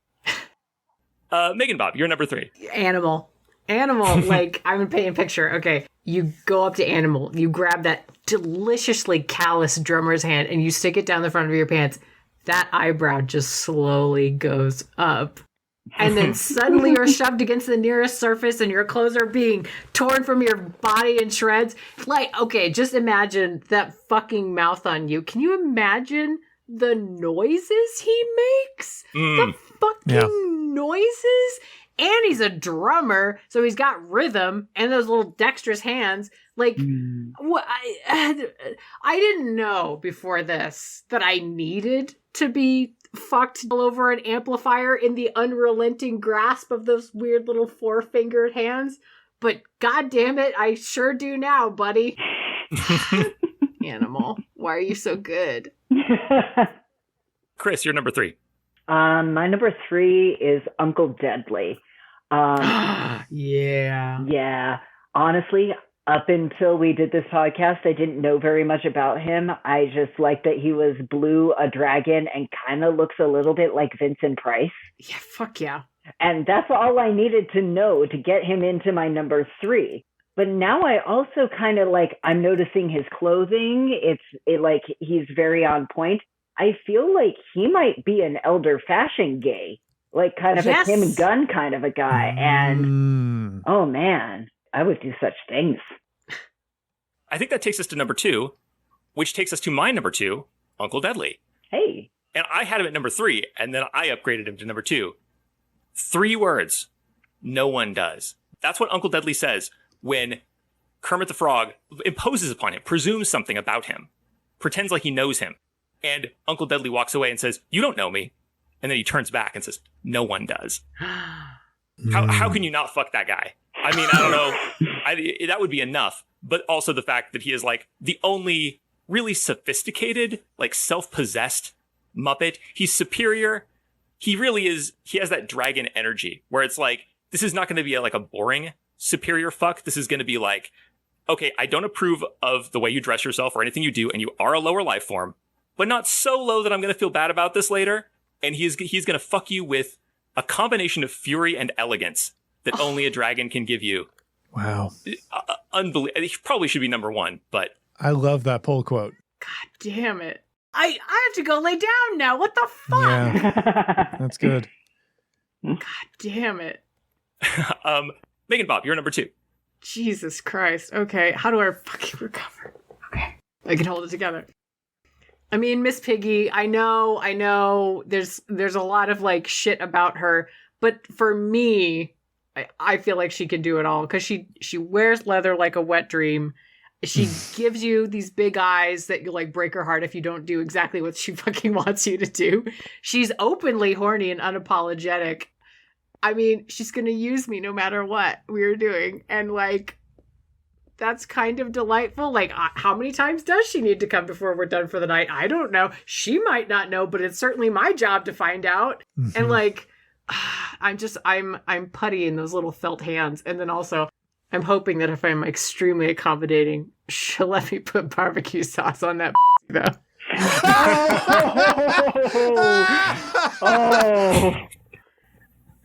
Oh man, you're flying too close to the sun, Bob. You're going to get your ass kicked by Miss Piggy. I would love to see it. I would love to see everything you described and then the absolute catastrophe that would follow. Oh, whenever I'm like, I pull out the barbecue sauce and I'm like, hey, and she's like, "I'll murder you," and I'm like, "Yes, please." Kris, you're number 2. My number 2 was Sweetums. So, like, my first introduction to Sweetums was on the Muppet Show when he bodily picked up Rita Moreno and carried her away, presumably to ravish her. And that's when I knew I wanted to be treated just the same. There is just something to be said for being tossed around in bed. And for me, that something is yes, please. And the rest of it is great. I mean, he's so sweet and he's so determined. You guys really nailed it. But honestly, he is just very in the moment and he does what he wants to do. And that's what I'm looking for a good time. James, who is your number 2? Animal. You know, what can be said about Animal that it hasn't already been said? I think Animal is going to be for almost anyone. I'm not going to paint with too broad a brush, but almost anyone, just a really, really good experience. For people who are into like primal kink stuff, Animal is like going to be a transcendent experience.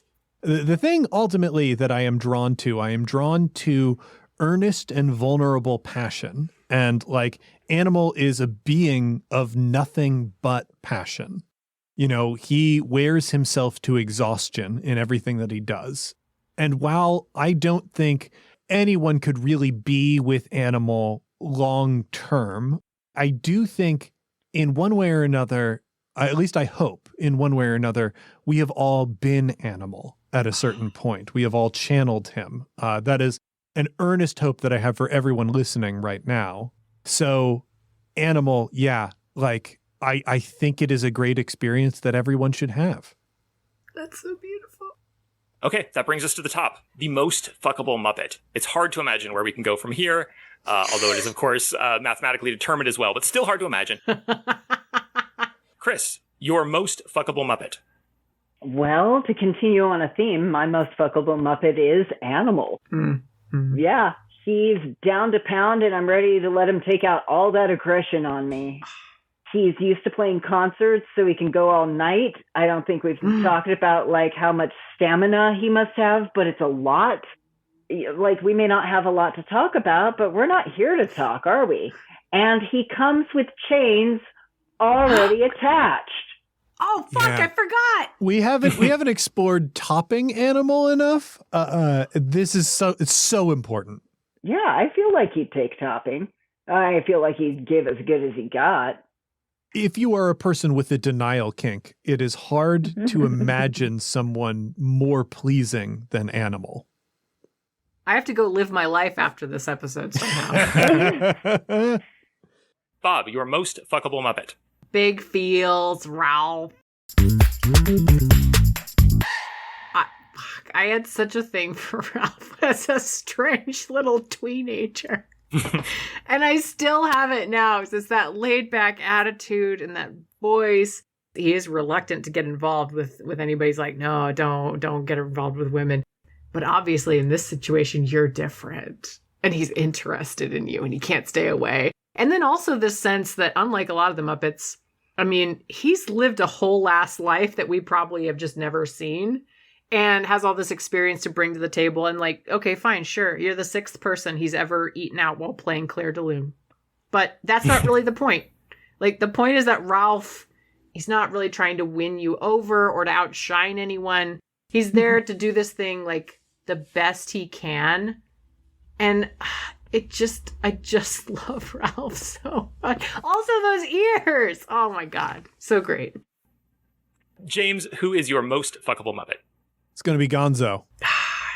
Gonzo is like, again, we talk about vulnerability. We talk about earnestness. We talk about someone who is just authentic. That's Gonzo. And Gonzo is another being that, could be on the asexual spectrum. So it's hard to like really fully, but like assuming that Gonzo is interested in sex, like the thing that we know canonically about Gonzo is kinky. Whether or not this is like sexual kink, like Gonzo was very excited about being stretched in Muppet Treasure Island. Yeah! Like, we know this. The optimal situation with Gonzo, whatever Gonzo and Camilla have is just so beautiful. Like, I would never want that to be disrupted, obviously. Gonzo is a romantic and poetic soul. But if that turned in your direction, if Gonzo decided that he could be comfortable with you, that he could open himself up to you, like Gonzo is someone who is just an artist who passionately expresses things, needs to express things. He does that very strangely. He's somebody that you could be safe bringing any weird, kinky idea to, and you would know that it would be wholly embraced. It's just, I cannot imagine anything better. Yeah. My most fuckable Muppet is Miss Piggy. I mean, everyone's already said everything about Miss Piggy. She's powerful. She's glamorous. She's devoted. She's capable of violence. It's everything. It's everything that you want in your life. There's nothing anyone can give you, basically, that Miss Piggy can't give you. And devotion. Like, remember that the premise of the show is that she's into you, which I take to mean, because of who she is, if she's into me, that means she's into me like she's into Kermit. And that is life-changing. This is a pig who is going to karate chop her way through hell for you, for anything you want. But she's still her own person. And I think that's key. She can give you all the heart eyes. She can give you so much like sweet emotion as she does to Kermit. But still, every once in a while, amid all the Kermy wormies, you're going to get slapped down. She's going to be so fucking mean to you. And she can back it up too. Like, she is, whether she's got her head on your shoulder or she is like yelling and screaming and fighting, that is completely her and it's completely real. And you can respect it. And you know that's who she is. It's only the fact that she's so committed to Kermit that prevents her from being just like this sexual black hole that is sucking in the rest of the Muppet universe, if not the entire universe. Yeah, Miss Piggy, number one, no question for me. So I guess that's it. We've ranked these Muppets, and now I guess it's time to unpack that. This is just, to everybody. I guess Kris is also with me on this. But, like, what have you guys got against, like, a sad zoot fuck? I don't understand this. Like, yeah, it's going to be sad and there's going to be some stale alcohol smell in this apartment. Do you not want this thing that you can look back on and go like, oh, that was kind of, I'm not selling it here, but that was kind of sad, but also like in a mournful way, kind of hot? I mean, am I alone? I don't like my time being wasted, I guess. Oh, is the thing. Is the sort of essence of it.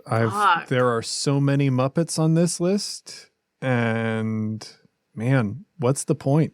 But you get to fuck every Muppet, or is it a case of like, even if that's... I'll pass on some experiences. Wow. I'll pass. Bigger man than I. Can you walk away from the touch of felt? Okay, then James, since you're the one engaging with me on this, I'm also going to ask you. This is more of a fan fiction request. You painted a different picture of Beaker. Like, are you picturing this is you and Beaker turn over a different leaf, and you're like, Beaker, let's explore like praise kink with you or something? Like, is it all? Tell me anything, everything. I think Beaker is like very much the way he always is, but he's reacting to, the not dangerous top stuff that I am doing with the same intensity and earnestness that he's doing for Bunsen Honeydew. So he, as a bottom, is a true power bottom. He is making you feel amazing with like, you might just be doing a basic spanking and he is going to meep like it is his life on the line.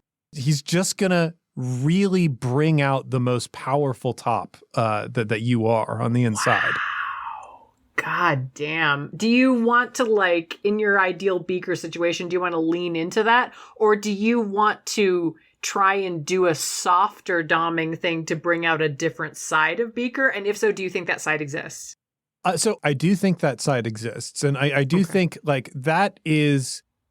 There is a period where the scene is like kind of ending, transitioning into aftercare with Beaker, where I think that is. I don't know that Beaker is necessarily someone with either a praise or a shame kink. It is mostly about like sexy threats, Yeah, it is. Stimulation and sexy threats. So I kind of think like, yeah, there is the calming down from the height of intensity that Beaker can get to. I think that can be sweet and beautiful, but like it's really kind of leaning into your own top energy and just seeing what, this is a version of praise. What Beaker is putting out is like positive reinforcement for all the maniacal things that you could be doing. It's true.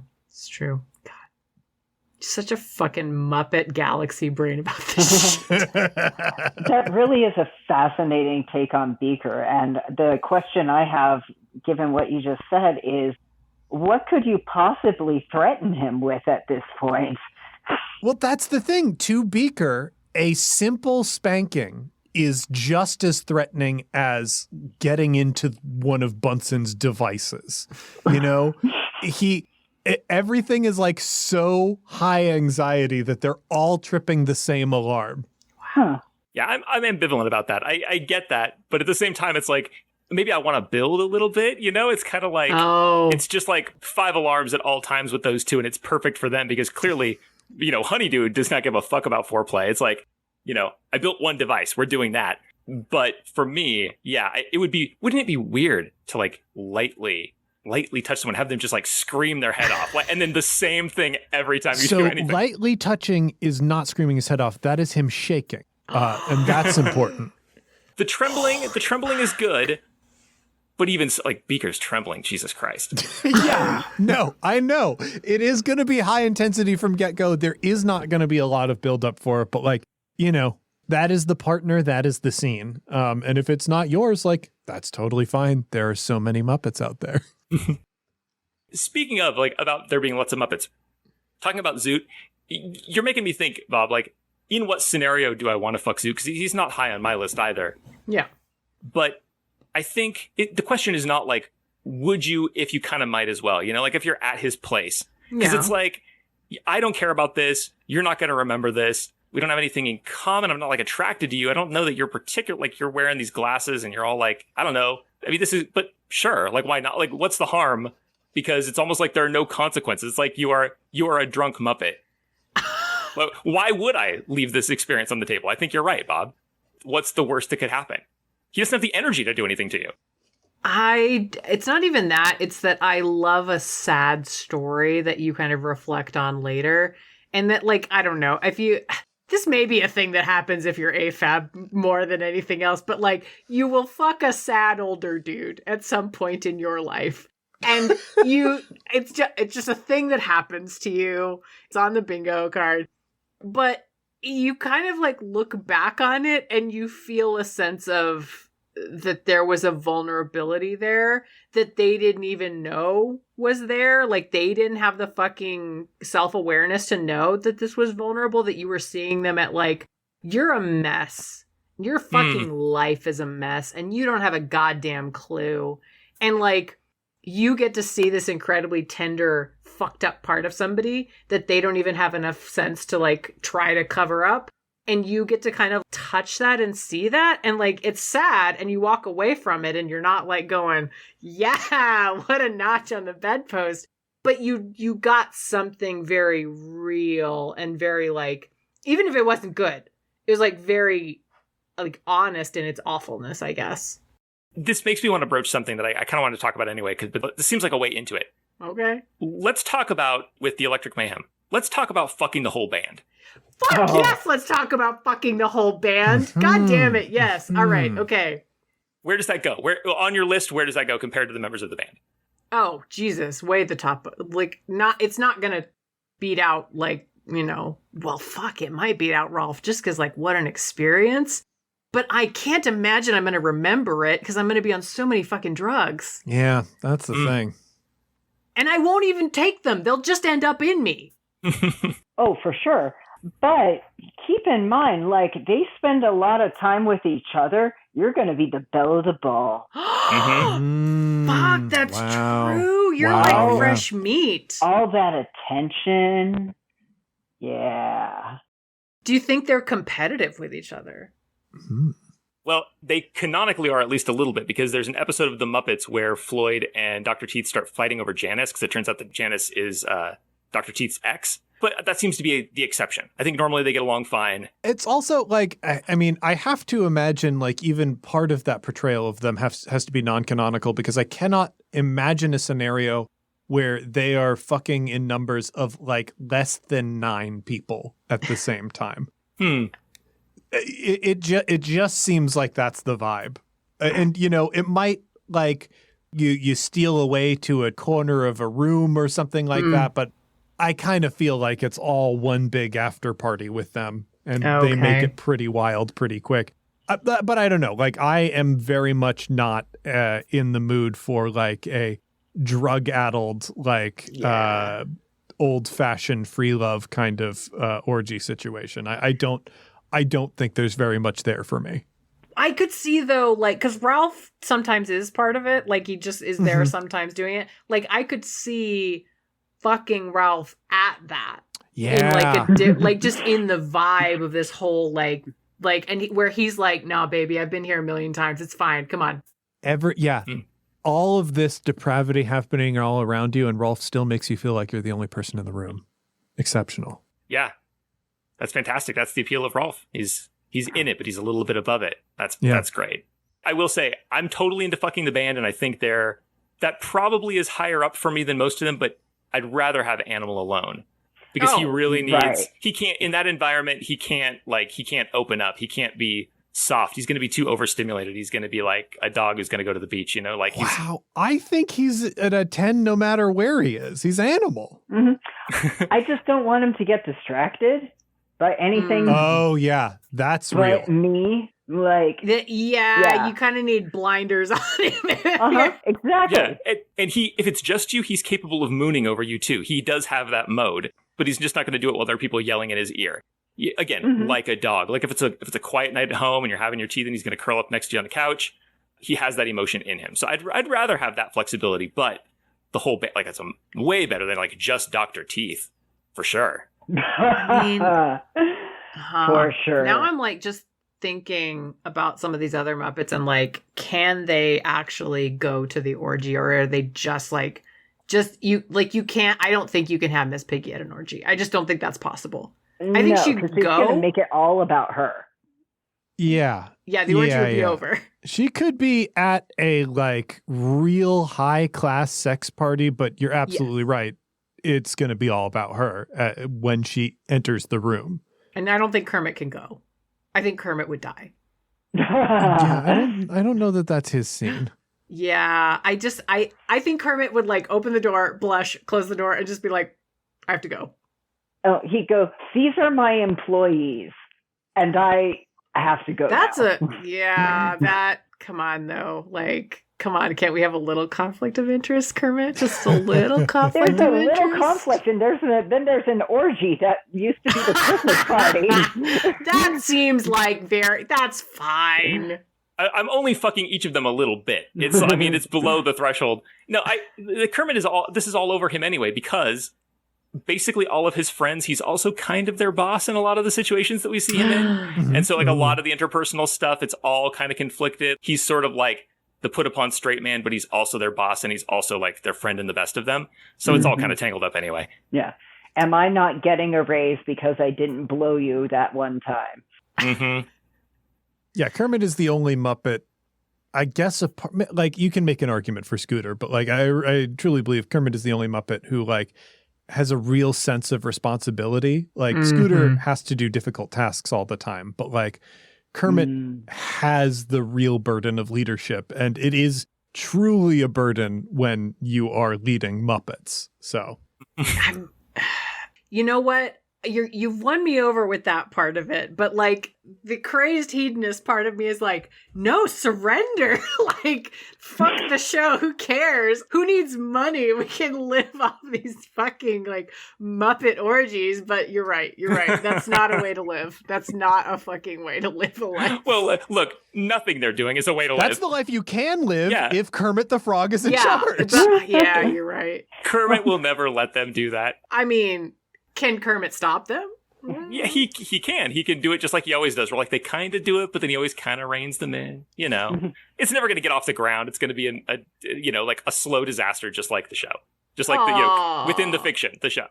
I think, by the way, I'm just putting this out there. I think Gonzo's exceptional at the orgy. Exceptional. I think he shines. Yeah. Yep. I imagine him in a situation where like you're walking around and there are lots of people doing different things, because he's going to be real popular in that scenario. Yeah. You don't want him to have to like try to elbow like clear room to set up whatever the fuck he's got going on. That's that's wasting everybody's time. We just want to see it. But yeah, like where you can set up. Yeah, that's great. We got to talk about Fozzie the Bear. We got to talk about Fozzie the Bear. Yes.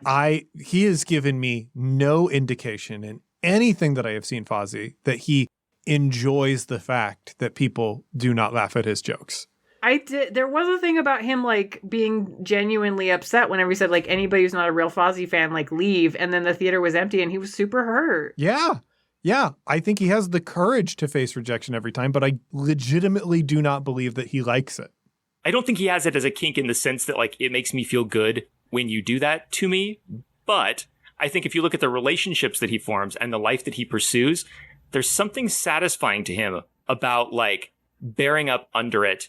And ultimately there is a payoff. Like, I don't think even someone has to think the jokes are funny, but I think he has to be accepted despite the jokes not being funny.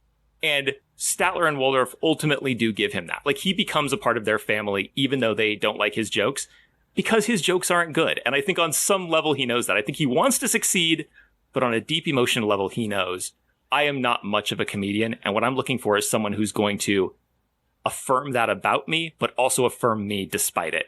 Oh my God, I want to fuck him so much more now. This is a version of Fozzie the Bear that, like, I don't think I can follow where you're going with this version of him, because, like, there is really no version where he knows or believes that he is not a good comedian.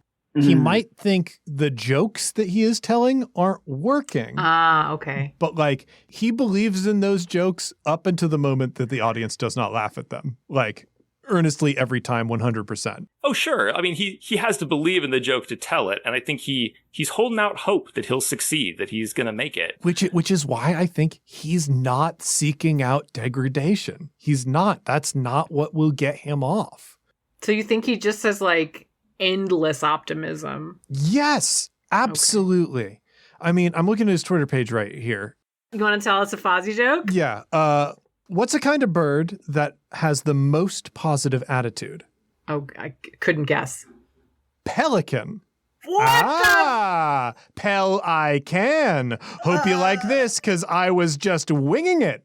That's Fozzie Bear. So not only did he tell you that joke, he liked that joke and then told another worse joke at the end to talk about how much he likes it. Like, oh my God. Kris is going, I hate this so much. It just makes me pity him that he doesn't know any better. He doesn't know that he's this bad at his chosen profession, at his calling even. And that is fine. Like that is fine. Like that does suggest to me, like, you are not the top for Fozzie, and that's okay. Yeah. That's okay. You know, the only person really that can be argued to have taken that burden on fully is Kermit the Frog. Yeah. You know? That's fair. Like, that's someone who truly believes in Fozzie Bear.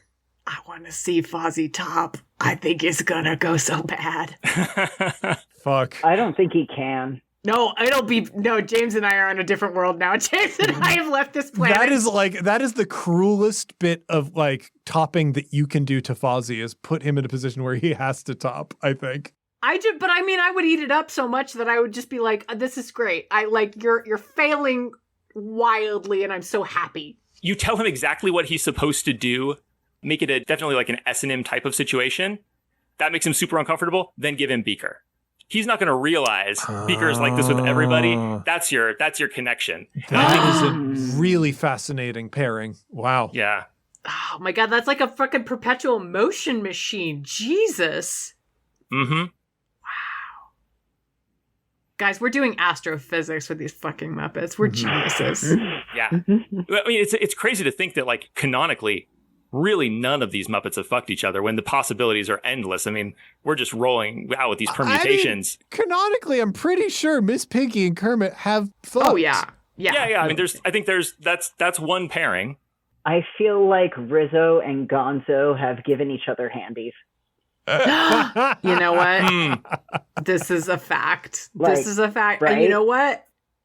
Rizzo's weird about it. Gonzo's never fucking been weird about it a day in his life. Never occurred to him. 100%. We are on the same page here.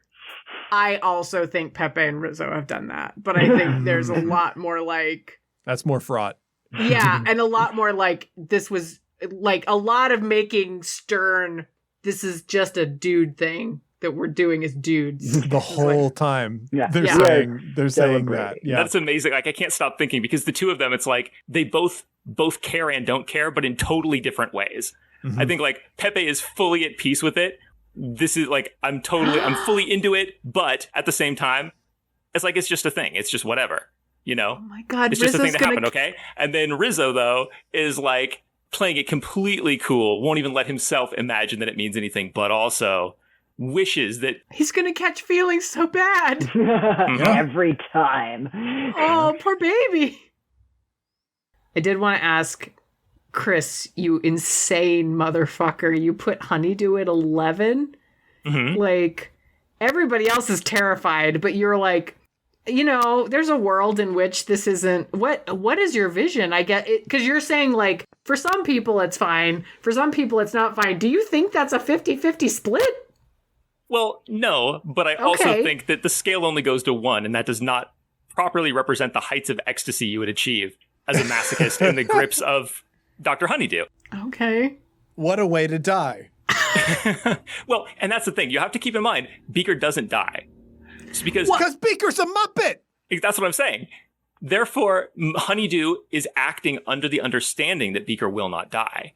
Okay. If he's dealing with someone who's not a Muppet, now he's still going to want things to be intense. But I have some, like, I don't think he's going to kill somebody because Honeydew is actually very affectionate toward Beaker. We often see him. Yeah. It's very sweet, the emotional connection there.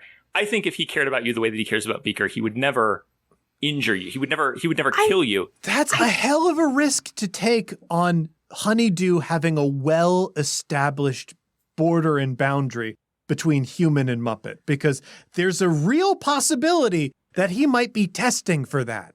And my body is too valuable. I mean, look, I don't know how valuable your body is. We've just met. But I think the thing about Honeydew is that it's quite valuable. I think that Honeydew is going to be able to make some level of accommodation, keeping in mind he's had human guests on for those segments, and they have never died. So he's able to take care of them a little bit. We don't know how much of this is play with Beaker. We don't know how dangerous it really is. But I think the question is not, is this a good idea? The question is this going to be good if this is your thing?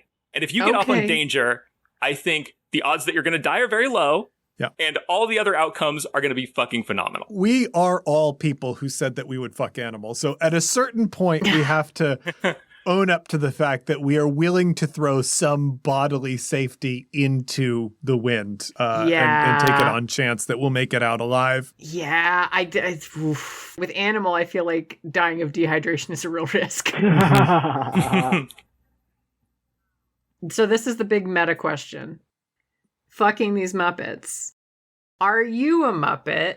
And then also, if you're not a Muppet, and we get into this other thing, because the Muppets have fucking layers. So there is the layer of them in character. There is the layer of them as actor portraying character. And then there is the layer of them as a Muppet being operated by somebody else. Where is your comfort with the kayfabe of this whole thing? Because, like, I'm kind of okay with the real character, like, you know, them in character, and I'm kind of okay with them as actors. Like, that's a little weirder. But yeah, I mean, Kris, you're ready to fuck a Muppeteer, and I don't know if I can go there. Well, listen, if a puppeteer fucks you with the puppet, I submit that you're fucking the puppet. You and the puppeteer are in a professional relationship. So that's not something like, I don't need to be weird about them in the future. Like, if they have a different Muppet, it's like we don't know each other. But I do think, like, put yourself in the position of you are at some kind of glamorous Hollywood event and you are approached by Miss Piggy being puppeteered, and Miss Piggy propositions you. Would you not at least feel the need to, like, let her down easy, if you're going to let her down at all? Shit, I'd say yes, you're right. Fuck. But I think the problem with the whole premise of this conversation is Muppets are real. These are beings that are verified on Twitter. Like, that's the thing that we have to acknowledge in this. They're real. When that Muppet is moving, that's the being you're talking to. You're talking to Miss Piggy. Then, the actor version, or do you want the, like, in-character version? That is in character. Like, they're this one and the same. Fuck. Miss Piggy is an actual real being who also acts, you know?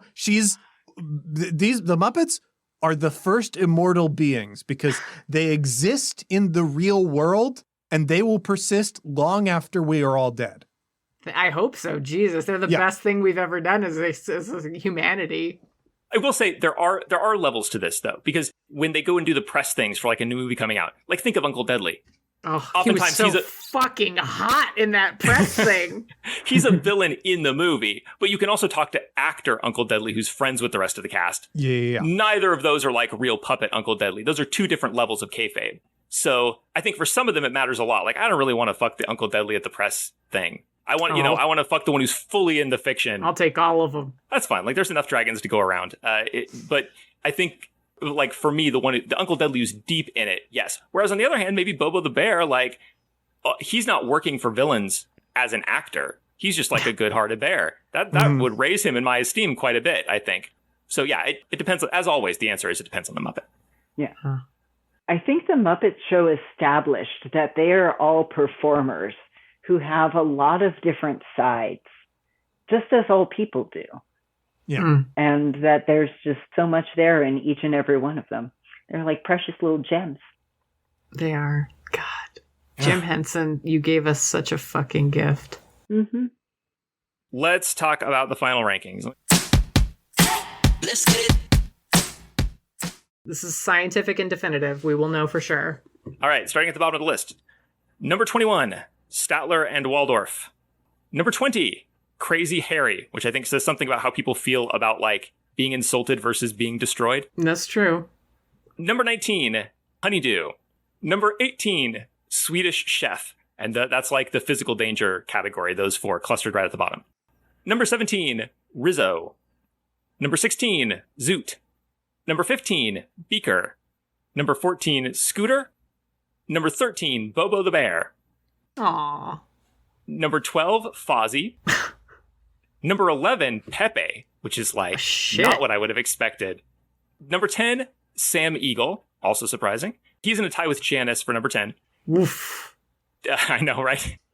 A two-way tie for number 8 between Dr. Teeth and Kermit. Number 6 is Miss Piggy. Not in the top 5. Yeah. Number 5 is Sweetums. Good for him. Yeah, good for Sweetums. Number 4 is Rolf. Number 3, Gonzo. Number 2, Uncle Deadly. Mm-hmm. Good job, Uncle Deadly. Yeah. Right. Dark horse, but I think it's absolutely right. And number 1 is Animal, of course. Wow. Absolutely. 100% correct. Mm-hmm. Yeah. So that puts our median, or like our middle of the road Muppet fuck is Pepe, the king prawn.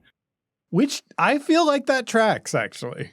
I mean, I think he's the one you could get easily. Like, you could just, like, cold call him and just be like, hey, a friend gave me your number. You want to fuck? And then have me be like, yeah, sure. Come on. I think that's doable. Yeah, he would do it casually, but not casually. Yeah, I know. He's the ultimate you up Muppet. Yeah! That's so true. You up it. Wow. Oh. Our overall ranking of the Muppets franchise, the Muppets universe, on a scale of 1 to 10, where do you rank this? Let's start with you, Bob. How many boners out of 10 do I give the Muppets as a whole, as an entity in the world? Like 8? 9? Wow. That's high. I didn't get to know for a long damn time. And I know it's weird. I know my friends are gonna listen to this and I'm gonna get looks and I'm gonna have questions asked. I don't have answers, guys. I'm sorry. I just am horny for felt, I guess. And this is where my life is. So I'm gonna say 8 because the no's are pretty strong no's. Kris, overall ranking. I think overall, I'm going to go for, I think a 6. I'm in a 6 for Muppet fucking. Okay. Yeah, I feel like there are some solid choices in here, but none of them are really like, they're not keeping me up at night. I'm not looking for porn on RedTube about Muppets this week. Yeah. I mean, maybe after this, but yeah, I feel like 6 is a good place. James, what do you give this 1 out of 10 boners? I'm gonna say 5. And the reason being, I think Kris really like put it quite elegantly. I'm not looking for porn, you know. I'm not out there for Muppet stuff. However, I do find the characters and personalities to be quite compelling. I think I could probably maybe read an erotic Muppet fan fiction. I don't know that it would scratch any itches, but like I care about these characters very much. Mm-hmm. And, you know, they're good, compelling beings that I'm glad are in the world. So, like, obviously they stand head and shoulders above, like, all of the bad things that exist out there. Mm-hmm. Yeah, the porn thing doesn't bother me. Because, like, we've talked a lot about different visual media. And it's like, I can't go actually fuck the person that I see in the comic book, right? But that's okay, because it's a comic book. So it's like, you have to judge it on those terms. I actually could go fuck a Muppet. Not that I'm trying, like, nobody come out with a Janice puppet, but I'm just saying, I could, in theory, I don't know, man. You really stuck your dick out with that one, so we'll see. I want to back Kris up in explicitly disinviting someone to try and seduce him using a Muppet. Like, that's so important that all of the weirdest people in the audience hear very loudly. Okay, fair enough. Hear James, but hear me differently. Please don't find me with a puppet. This is your grave that you're digging for yourself. I tried to help. Okay, so this makes my rating weird now, but I'm going to give it a 10, and I'll tell you why. Wow! It's because, so I was looking into like what is a Muppet technically, and like the design of the Muppets, they're distinguished from like the creatures because they're simplified, they're abstracted, they're like cartoons, you know. And so like Kermit doesn't look like a frog; he looks like it looks like more like a drawing of a frog. So in those terms, I think like there's something about puppetry where it's like this doesn't have to be the thing; it only has to represent the thing, you know. And so like if I'm imagining fucking Miss Piggy, for sure, the camera, it's framed in a way where we can't see her lower body because it has to be, because that's the milieu in which she exists. Unless she's rollerblading. Unless she's rollerblading, right? I don't think she would let me fuck her while she's rollerblading. Probably. Yeah, I could try, but I think, it doesn't have to be the thing; it only has to represent. And so for that, I think in those terms, this represents an extreme level of horniness. Like for other franchises, imagine a character like Pepe, who's out there just like being literally actually horny toward interviewers while like promoting a movie. Like the characters leaping out of the work to like, can I grab your boobs? To just people, like real people. That's incredible. That's our median. It's very kinky. Yeah, for sure. So to me, like, I have to like taking it on its own terms, translating it, to me, that's a 10. We've never encountered a batch of characters this horny. And it's because they cannot actually be sexual. It's, wow. It's 10 for me. But don't come find me. Please. All right. Well, that seems a fitting place to go to. What did we learn here today?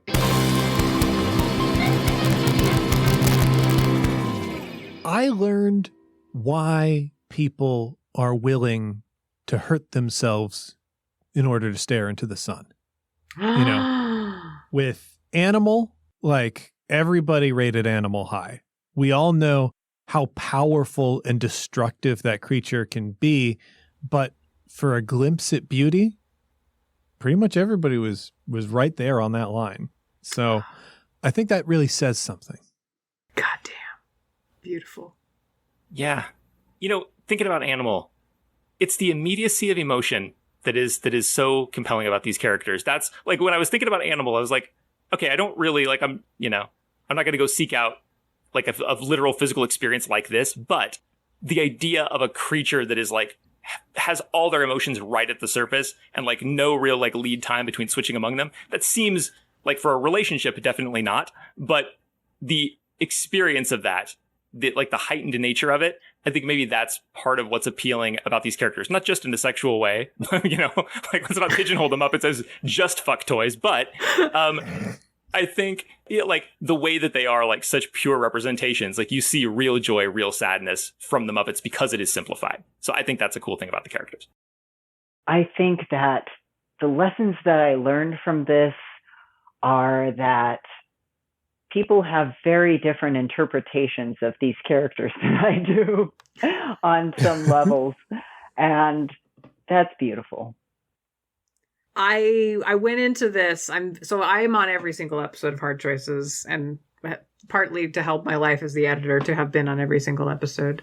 But I am used to being the one with the weird take, or at least somewhat weird take.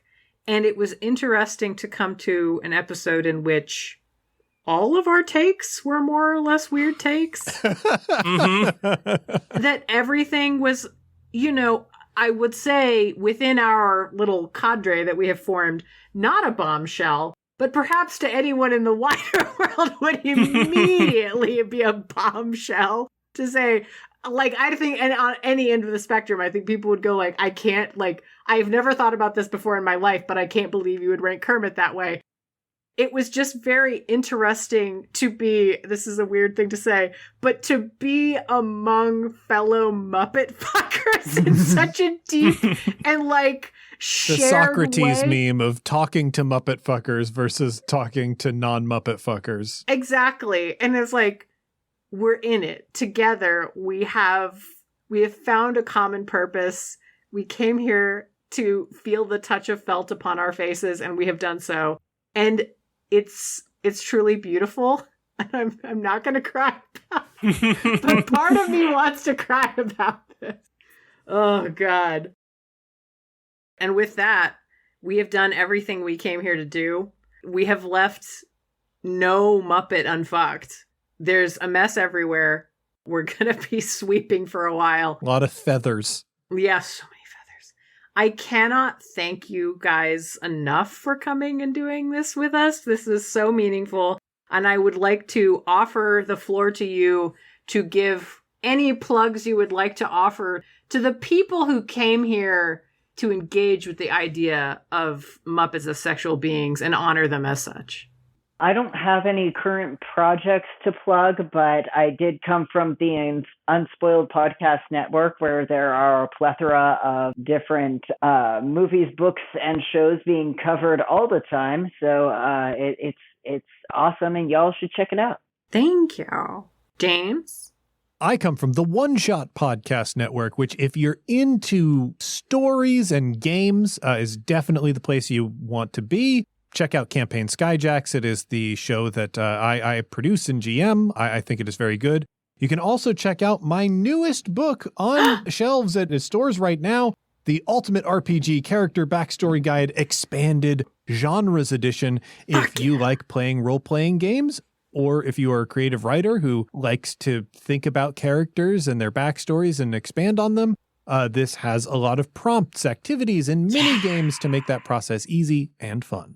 Fuck yeah, thank you. All right, Kris. I only want to plug the Muppets Wiki, which has been such an invaluable resource. They need the help. It's just, it blew my mind. Learning about the Muppets was so much fun, and the fans are so weird. The things they care about. The wiki is just like the record of a strange life with some fandoms. So go do the Muppets Wiki. Don't listen to my podcast or any podcast. Go to the Muppet Wiki and just immerse yourself. And I think you're going to be a better person for it. Yeah. Listen, when's the last time a Muppet ever hassled you about the rent? Go live among the Muppets. That's my message. You know what? What I want to say to you, if you got to the end of this episode, you're the bravest, coolest person on the fucking planet. You're one of us, and I'm so proud of you. You're a hero. I want you to pat yourself on the back, drink a glass of water because you're probably dehydrated from all the sexy sweating you've been doing, and go have a lovely whatever the heck it is you're listening to this. All right, bye.